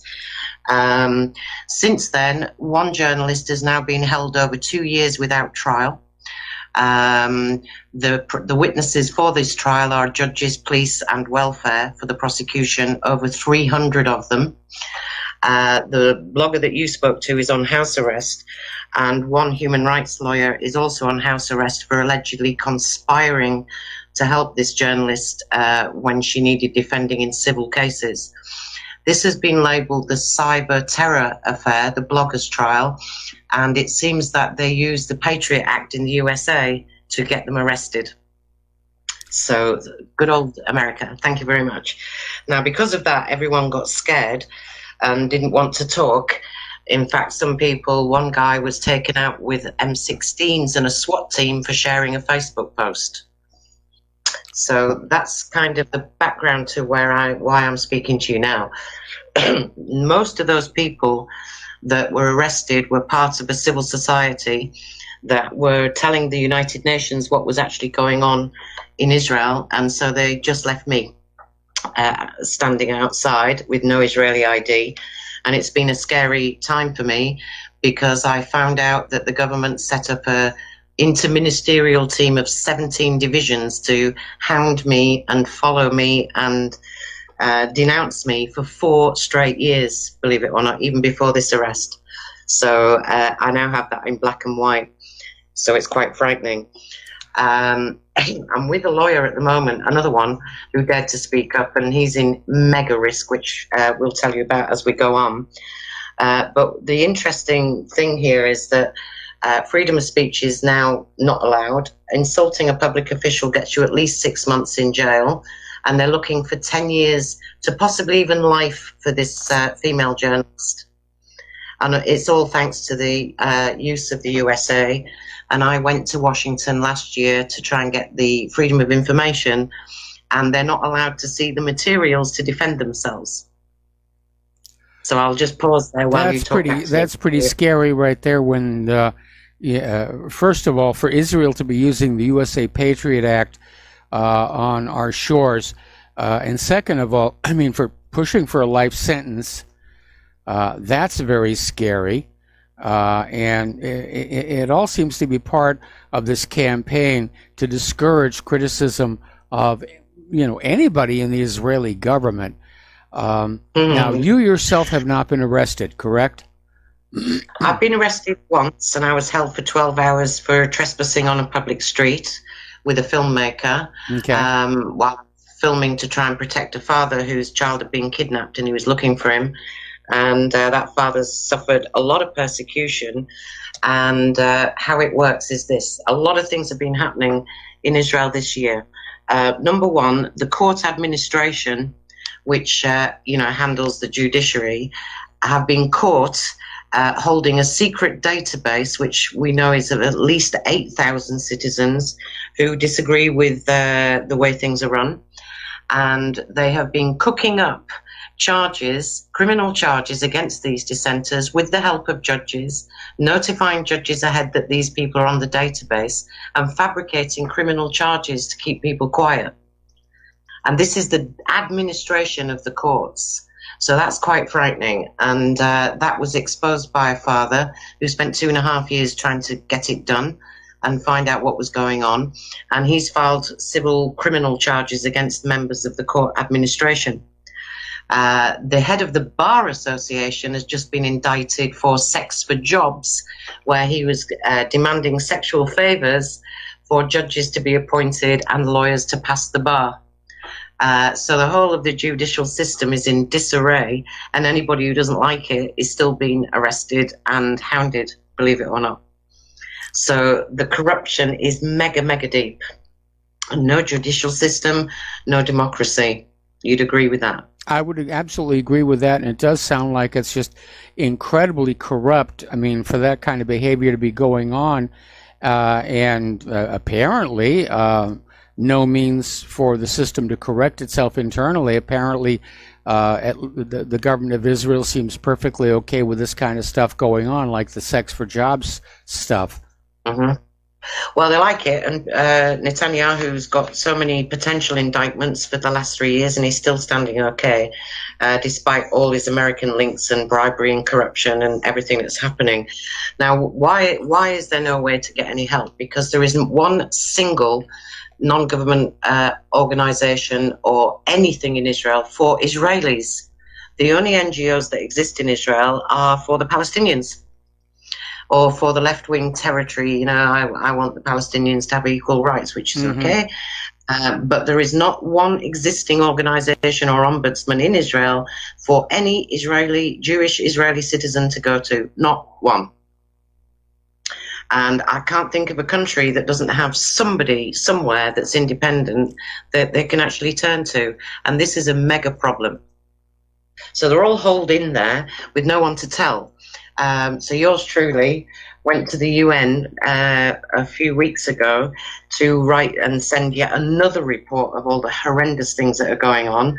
And I took with me a juvenile lawyer who spilled the beans and blew the whistle on the child trafficking and money laundering that's going on inside there from America and Britain.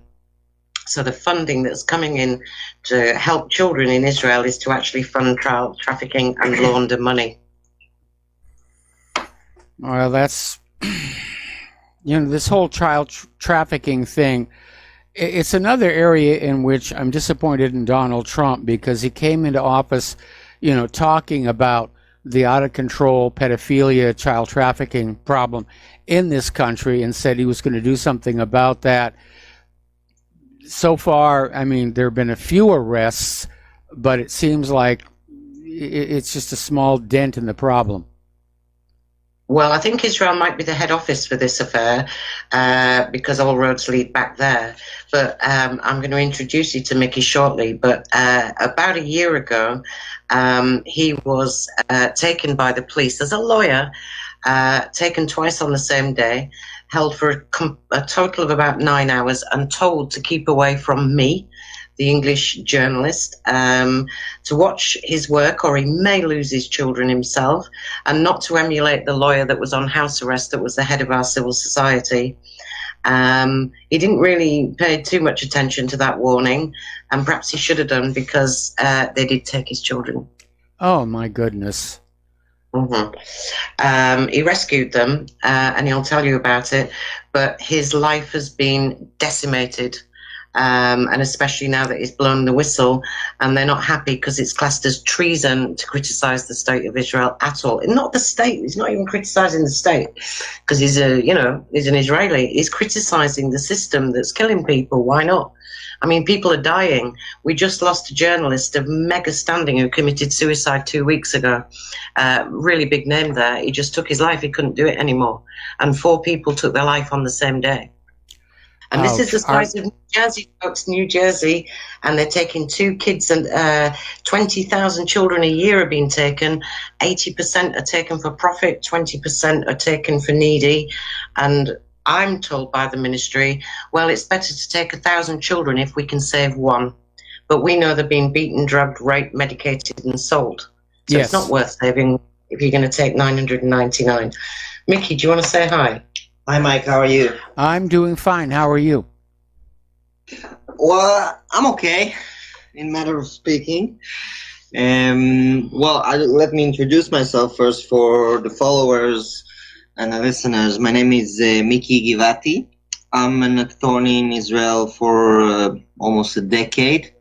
In the last year, 2 years ago, I also been passing the American bar in New York. So okay. I license also in New York. My main practice, most of my professional job is actually juvenile law, family matters, domestic issues, and so. And during my, the people have to understand the process as it is to understand what is the problem of what's going on over there. As a lawyer who's been practicing in that specific area, it's not like in any issues when you come to court, open doors, everybody have the right to defend himself or to prove, and the burden of proof in civil cases, it's on the shoulder of the plaintiff. Yeah. And if it's in a criminal issues, it's on the burden of the state itself who prosecute you. But the rules and the game are clear. In juvenile court and in family matter, which all the hearings and decisions is in beyond closed doors for the matter of the best interests of the child. But in juvenile, it's even more deep because the lawyer itself don't get even the protocols or any report from social services. So most of the time you need to face with a system that you come to represent the client to save his children that been taken from the welfare, by the welfare, I'm sorry, with nothing in your hand. Therefore, I was needed as a lawyer who've been practicing in that area to start gathering information and research about those organizations that involved in the issue of taking children. Okay. Now, if you have to understand in basics, in 2006, most of the social services in Israel, 90% of them been passed to a private hands. They're running by private organization. Now, the deal with the government was that the terms for doing that is that any organization will have to hire a social workers that is a state workers, and they budgeting 50% on any donations that they come privately. So what it happened, it's a big money laundering machine. Why? Because the social worker, which is representing the policy and the government and the welfare, are working or higher than a paycheck from the organization itself. Therefore, she all the time needs to recommend in front of court why this kid is needy, because as long as there will be more children in those institutions, the organization will get more money. Yes. We did a research of a calculation that per each child they get around $6,000 to $7,000 per head per month, and all the time the recommendation was to take kids out of the of their parents' custody. Yes. Now, I did a lot of research that exposing those corruption of shell companies that is running in New York, in Brooklyn, in Australia, in Canada, in United Kingdom, of donations that even don't reach to the place itself. The donation actually they're fake donations that actually the money is actually come to the big pocket of the managers of those institutions. Don't exist at all. Now, what I wanted to say is just I was researching and get around 4 to 5 terabyte of information of a lot of corruption during the system, and that knowledge helped me to win a lot of cases that I need to deal. There's around maybe maximum 20 juvenile lawyer that practice in that area, because most of the lawyer as a private, as an independent, not a state lawyer, because of most of the lawyer or are afraid from the system itself, that been hunted by the system itself, or that the majority of people that they need to be represent are live in poverty. So, financial issues, that's why the lawyers, I decided to do it as something that someone needs to do this stuff. And around 85 to 90% of the times, because of those researches that I needed to do to help my clients, I pretty much helped a lot of children to get a better deal. Some of them get out, some of them get a better foster family or whatever. But I can tell you for sure that 90% of children that been taken don't need to be taken. Yes. Now, and I'm telling you why I'm telling you this background, because that leads the government to a position that instead of fighting this corruption, because a year ago, one kid, American girl, little American girl, who's been held in an institute in Israel, been drugged, been probably get raped. She was running away a lot of time from the institute, and she was running to my home, and she didn't want to go back.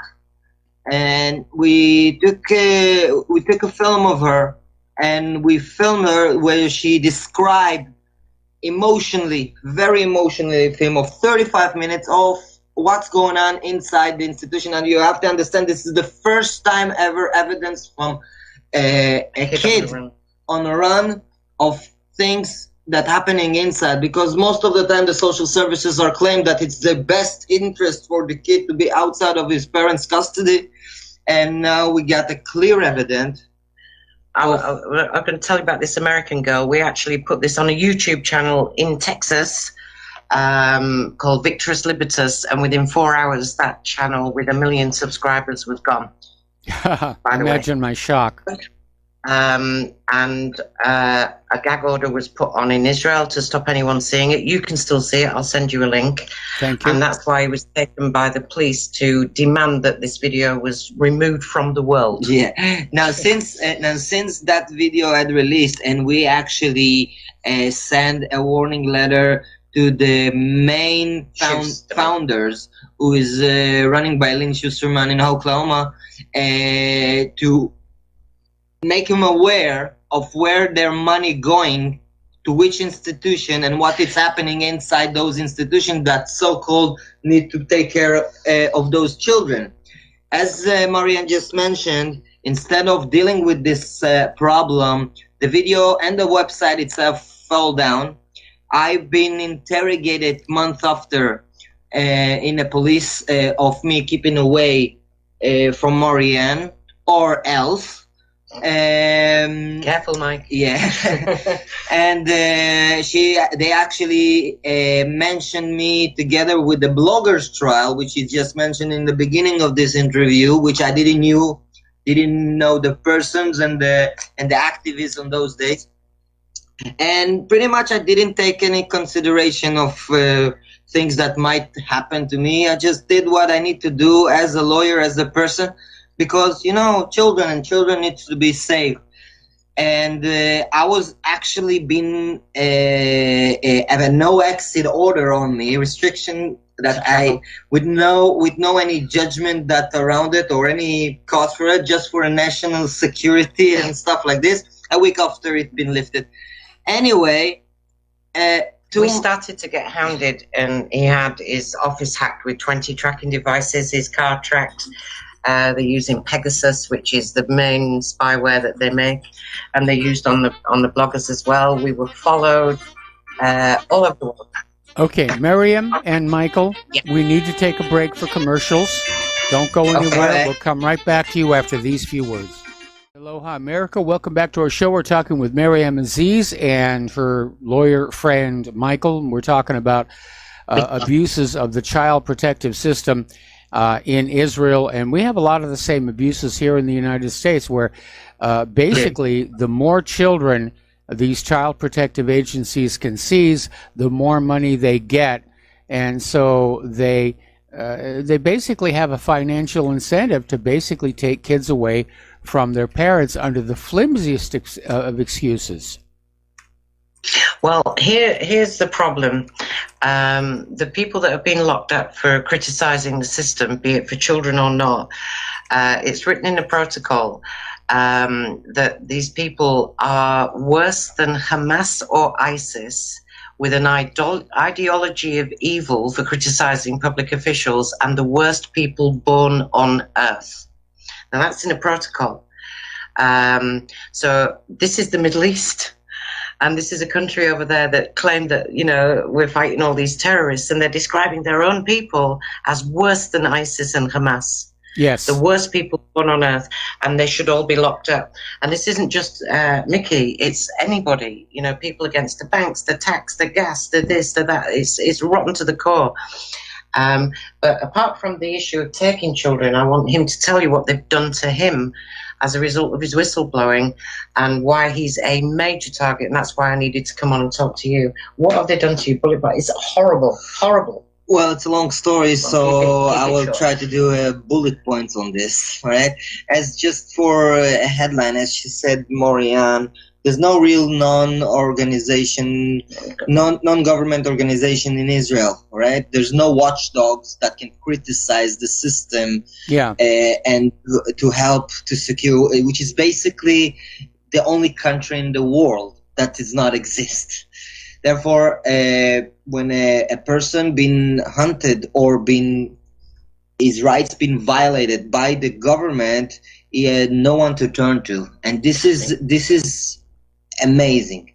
Now, as for me, I was continuing my job. I didn't take any care about those threats and stuff I need to provide. I'm a father of 5 beautiful children, and at June 2018, I started my own divorce process. And, as a systematic way from that moment, everything collapsed. But it's not just the domestic issue that were difficult. You can see so clear how much the system more interfere with this issue until it's been reached to a level that it's beyond your imagination. And I will try to do it short, but it's a horror scene for me.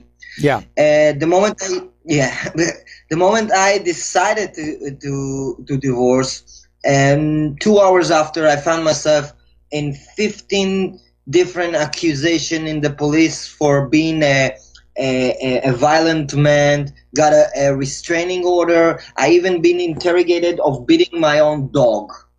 And when my only sin is just ask a divorce from my wife.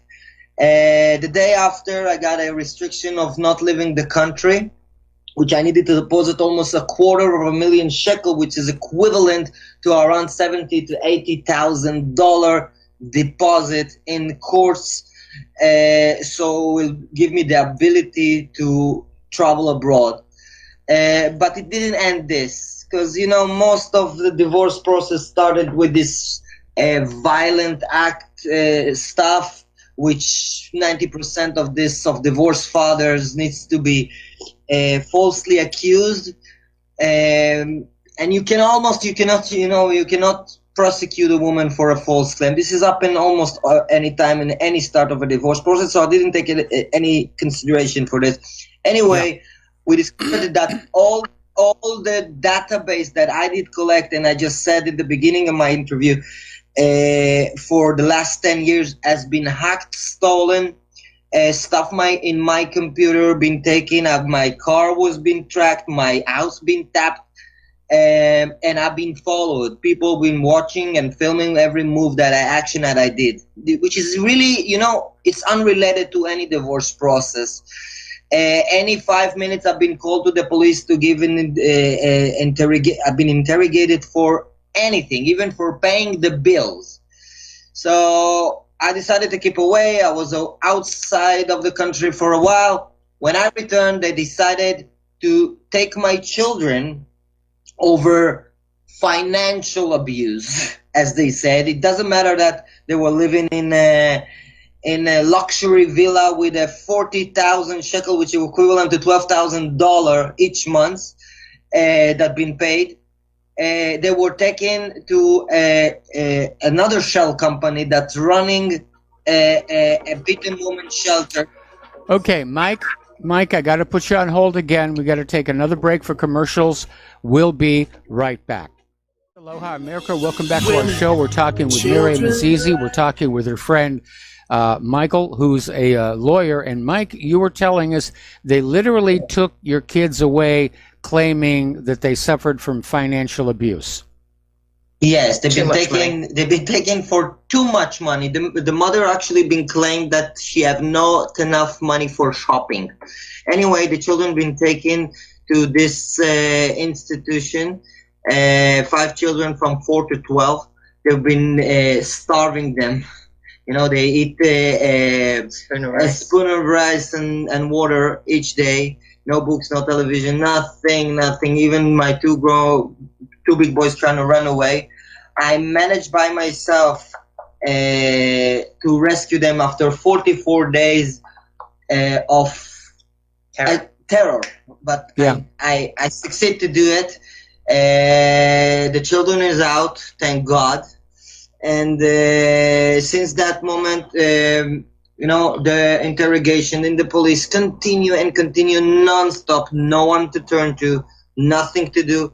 And this organization start to hunt me personally just because they're afraid that I will shut them down. Anyway, I nowhere to go, so I decided together with Marianne to expose that problem, because the money that funding those organizations actually come from United States, from Britain, from all over Europe, and places like this needs to be shut down. So I decided to go with her to the UN, which are whistleblower, as they call it, and expose my personal issue as an example of how this system camouflage fraudery activity and money laundering over kids and parents back. And since that moment I just did it, the UN people expressed their deep concern about this situation, and actually right now in these moments when I'm talking with you, I with a lot of concern of going back actually to Israel because I haven't I believe that I will gonna be interrogated again and probably will be arrested like the bloggers trial. Even the UN people actually expressed their concern of me personally being taken down. So this is in bullet points of stuff that really happening. I'm sure that Marianne will add more details of stuff that I just forget to say. But if you have any questions, something that you want to ask me, I'm all here. Wow. There's two things that I'll add and then ask anything you want, Mike. One is that we found out about a new elite force, because everyone's heard of Mossad, they're all old hat now, called Serena. And it's an elite police force that actually tag you, put a little box every day on the computer, and if a public official or anyone wants to target you, they just press an alarm button, and in 120 seconds you're taken down by the cops. And he's one of those special guests on the Serena program, and they profile everybody in order to work out how to hurt them the most. So his was juvenile, so that's where his kids are. Mine is my friends and family. So my friends and family in England have been hunted down, and they've named me as a cyber terrorist wanted by the state of Israel. Believe it or not. Well, I believe it, but it definitely sounds like there's a huge amount of institutionalized harassment going on there, basically to silence critics of the government.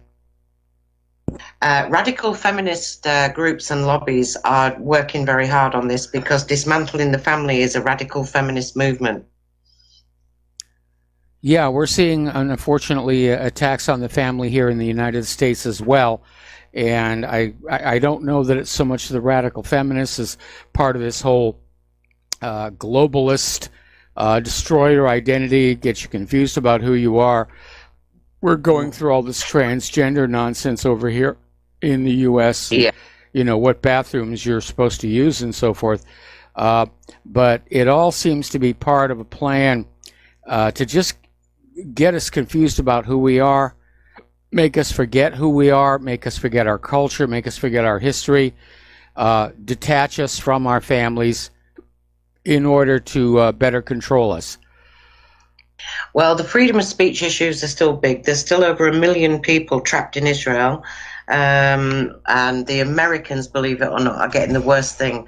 I will tell one thing about the research. When an American decides that they want to move over, and if they have children, then the welfare in Israel immediately tag them, and we've got evidence that 80% of Americans are under surveillance when they move to Israel.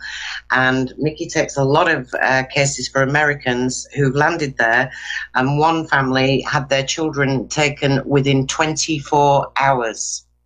And he gets all the Americans. We've got an American there now who's a Brooklyn guy, married in Brooklyn, family live in Brooklyn. She went over to Israel, and he's been there 15 months in Israel with no reason other than she wants a divorce, so she thought she'd do it there, and she went home. Now, we've got so many trapped people over there, and the profiling is always to get you at your weakest place. Now, this is so sophisticated because, with all due respect to the Palestinians, of which I do know, a lot of them anyway, because they help Israelis, it's a smokescreen for what they're actually doing to the Israeli people. And that's why it's so complicated.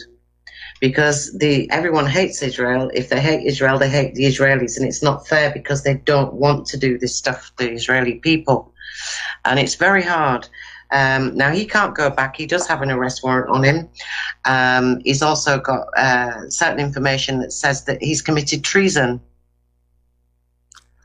How has he committed treason? By going outside and appealing to an international body like the blogger that I introduced you to before was taken down by the Attorney General for giving information to the United Nations. Okay, so going to the UN is now considered an act of treason by the government of Israel. Yeah. Okay. Yes, it is. It is if you go in on internal matters. If you go in on territorial or women's rights or Bedouins, and that's fine because that's all paid for by the government. Every NGO is paid for, and some of the funders are the ones that are funding the people we're trying to expose. So we can't go to those people. The Israelis themselves have not got a single individual to go to, and we've got that confirmed by the new Zehut party, who will get some seats, who are saying there's nowhere to go. So that's why 300 children a year are killing themselves there, as young as 9, with nowhere to go. 300 men, 300 kids are achieving suicide, and the amount that try is even higher. And the ministries have come back and said, well, we have no funding for men. None. Okay. So tough. So it's a bad situation, and right now Mickey's life is at huge risk. Well, that's a very, very bad situation to be in. Where are your kids right now, Mike? Scotland. No. Your kids. My kids is with their mom, supervised by and monitored by the welfare, by an ex-Shabak social worker. They are in the custody right now in their mom's hands in their home.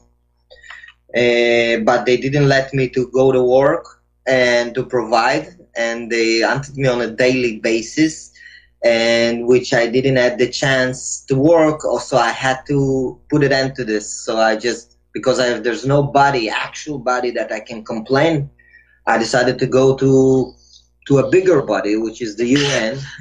And now I need to feel ashamed of using my freedom of speech to expose problem that many afraid to talk about or don't know well about outside of Israel. That's right. And right now I find myself being hunted by my own state, being exiled, and afraid to go back to see my own children, which I did say a few months ago, just because I want to end this horror.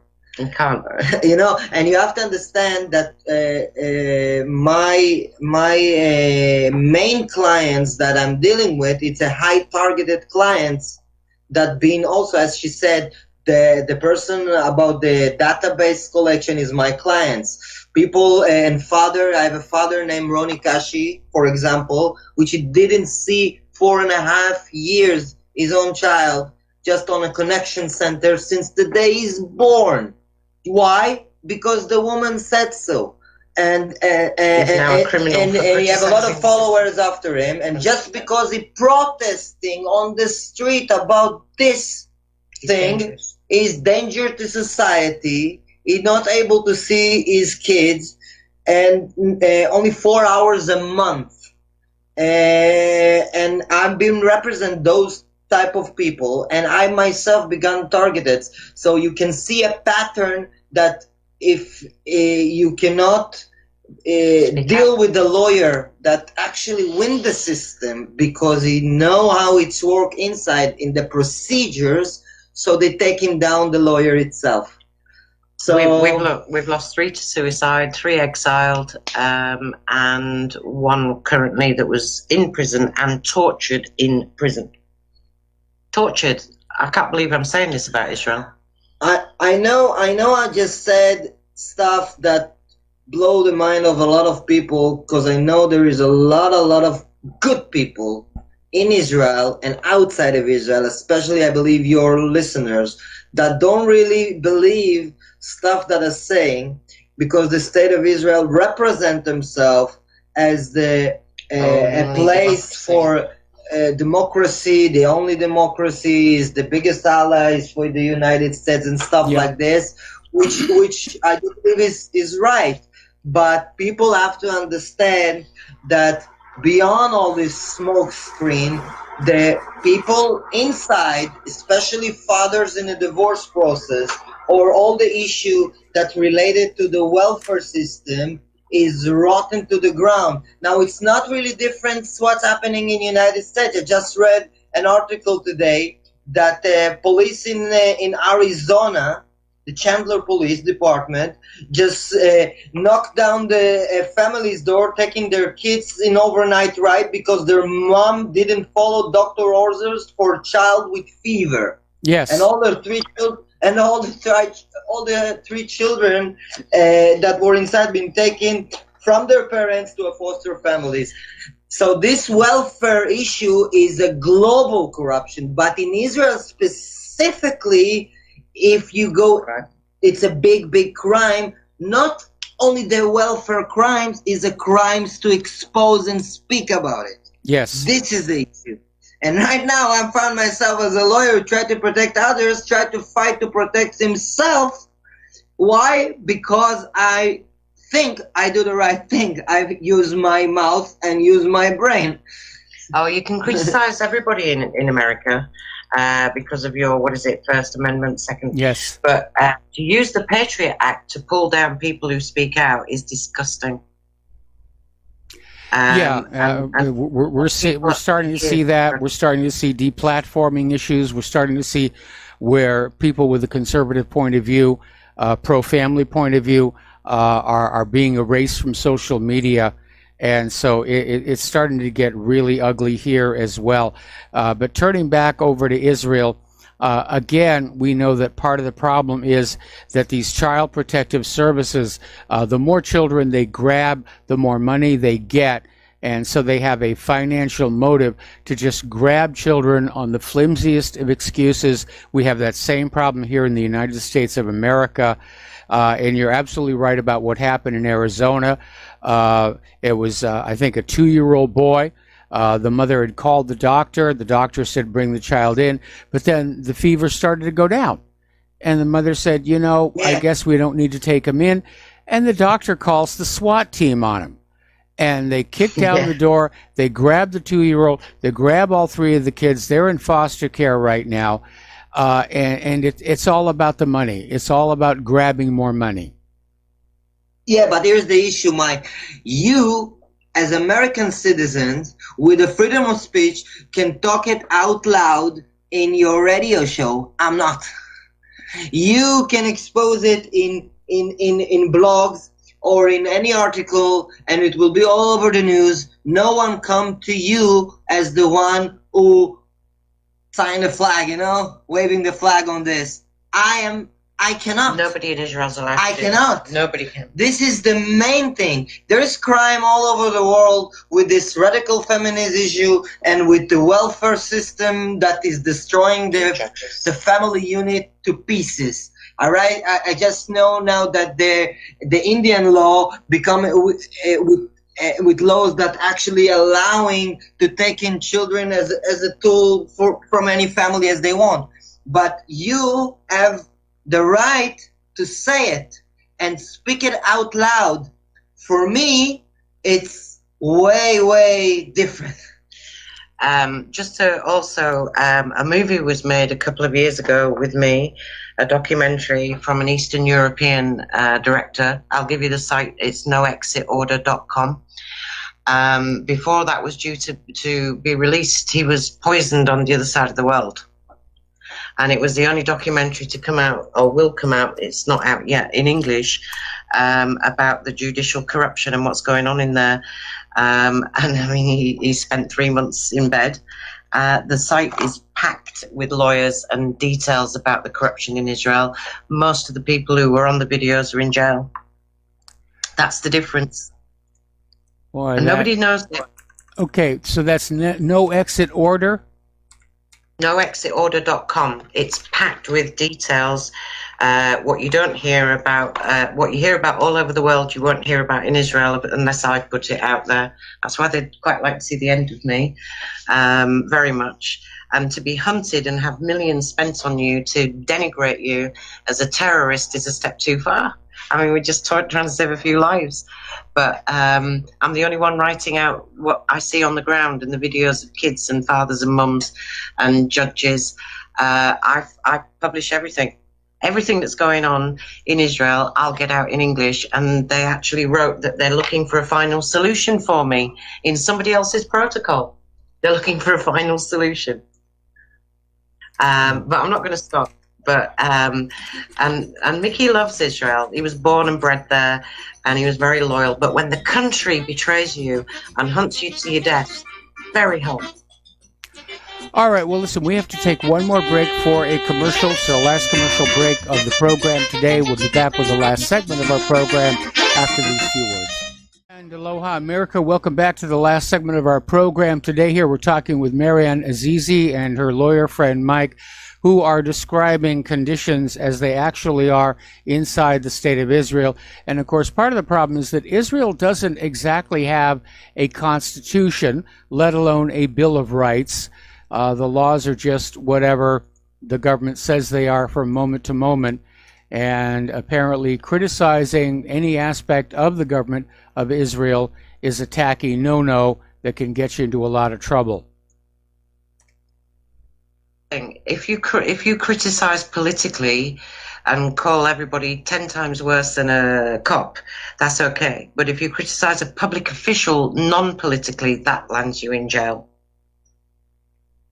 That's the key. So you can't. I know a guy who was arrested just for saying I don't agree to a social worker. And you know, the blogger who's in jail for without trial for exposing the sexual antics of the head of the bar, although he's been indicted, she's still facing trial for exposing it 2 years beforehand. Well, that sounds like a really kind of a messed up system there. But again, we're seeing more and more of a pushback to end freedom of speech here in the United States by people who don't like to be criticized. We know that Israel is lobbying very hard to end the First Amendment with regards to criticism of Israel and support for the boycott, divestment, and sanctions movement. And what's really alarming is just how many state legislatures have already gone along with this nonsense. There are, I mean, I know a lot of people, I know a lot of Americans, and I know it's bad over there. They're taking one child every 30 seconds in Israel. So per head, and they only take, as a rule, 99.9% of Jewish children, not anyone else. The conviction rate in Israel is 99.9%. That's very high for a democracy, 99.9% conviction rate, which is also very bad. Women are protected by law for lying. The unique aspect as well is the fact that children 6 and under by law cannot go to the father, no matter what. The cover-ups are just across the country for everything, and we're sitting in Scotland with a woman right now called Julie Pearson, whose niece was, the girl is called Julie Pearson, Deborah's niece, was murdered in Eilat, and there's a complete cover-up for 4 years on this murder. And it just goes on and on and on across the board. Tax authority, gas, banks. So the point is that you're not allowed to complain. Yes. And I don't think America's quite there, but Israel's been there for a long time. And it's a big ghetto for people, and it's a 5-star one, but they can't get out. Now, if you can't pay your child support, for example, they'll take your driving license, your passport, your bank account, your right to be self-employed, your freedom, and lock you up 3 weeks every month. So and you can't see your kids. So how are you supposed to get through that? Well, it sounds like it's a really messed up system. And by the way, I just got an email from somebody up in Canada who says that access to noexitorder.com is being blocked up in Canada. So we'll see what's going to happen with there. Anyway, we're out of time. Marianne and Michael, thank you very much for spending the last hour with us. You are basically portraying a nightmare situation. Stay tuned for John Stadmiller. I'm sure he's got lots of interesting things to share with you. And we'll be back tomorrow. Donate to Republic Broadcasting. Please donate to whatreallyhappened.com. Aloha, America.